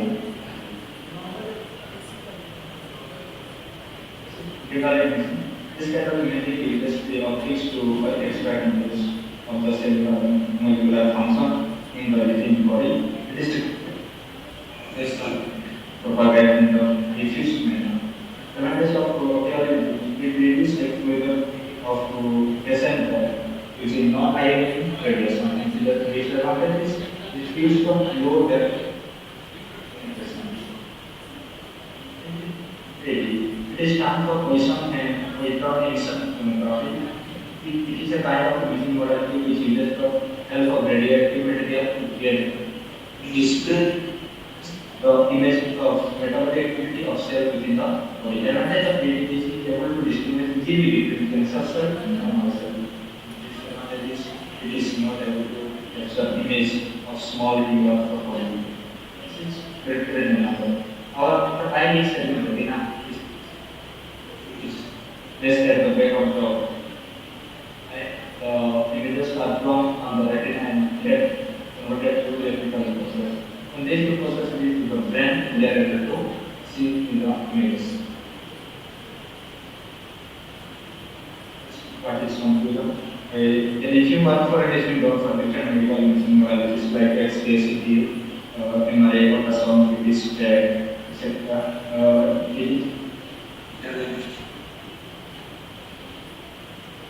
Inspirations. Based on this report, this is what can take idea about the implementation of image processing in Simon and retinal lab. Future work can be done on other medical imaging modalities like CT scan, MRI, PET, SPECT.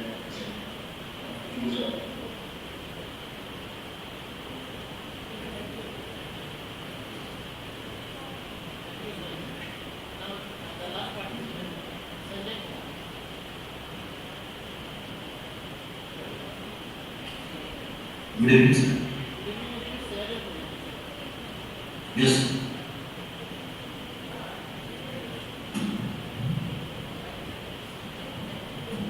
It's not working, sir.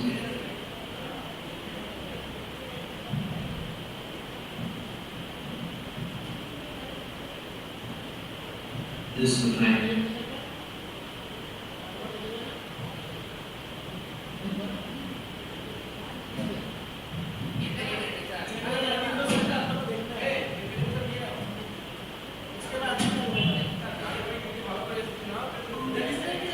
Yes, sir.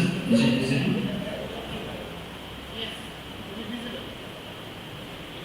Okay, sir. Sir, myself, Sanjay Kumar, as research scholar of Cellular Electricity, Ranchi under the guidelines of Mr. Dr. Pindu Das. Sir, my topic is fluid dimensional solid dimensional force homogeneous semi-infinite ground research.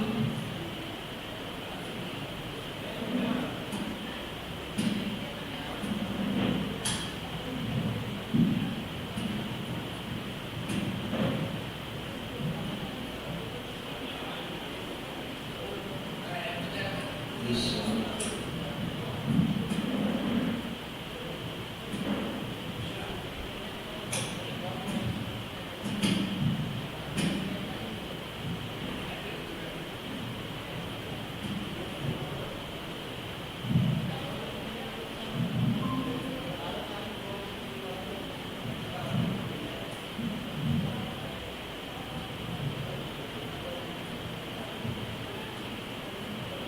Is it working, sir?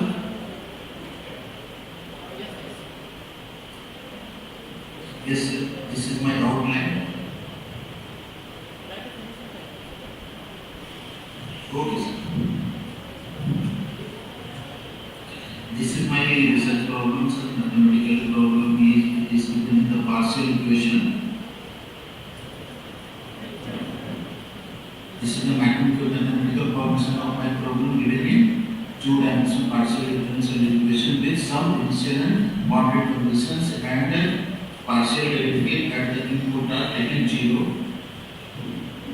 The solid phase concentration and the liquid phase concentration is connected by the relation as opposed to ABC. After using this equation, this condition, my equation 1 is converted into 5, and after taking R as a retardation factor and U and T as the linear combination of the dispersion velocity, the equation becomes to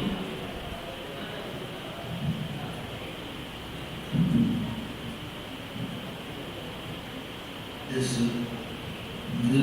it becomes to R equals to del C T square D into del C gyro square minus U del C gyro plus U naught C. After taking this, we have taken another two transformation D and U as in equation 15 and 16. We are taking our initial and boundary conditions become 16, 17 and 18, and we introduce the main transformation as taken in equation number 19, and C is taken as in the equation number 19 and 20. The equation becomes in equation 21, and after taking Laplace transformation, we have the equations 22, 23, 24 and 25. Our result is given in equation number 21. This is the canonical solution of the given partial differential equation, which I have taken in equation number 1. And now we compare our result, analytical result, with the different geometrical formation like slate, gravel and clay. We have taken two velocity pattern. First one is exponential decreasing pattern and the second one is sinusoidal pattern, and we compare the result in three time periods for time 1, time 2 and time 3. Here the complete line shows the solid segmentation for exponential decreasing velocity, and the dotted line represents the sinusoidal velocity. This one is for slit geometrical condition. Same condition is here we solve for A geometrical information and here for gravel geometrical condition. And now we compare with this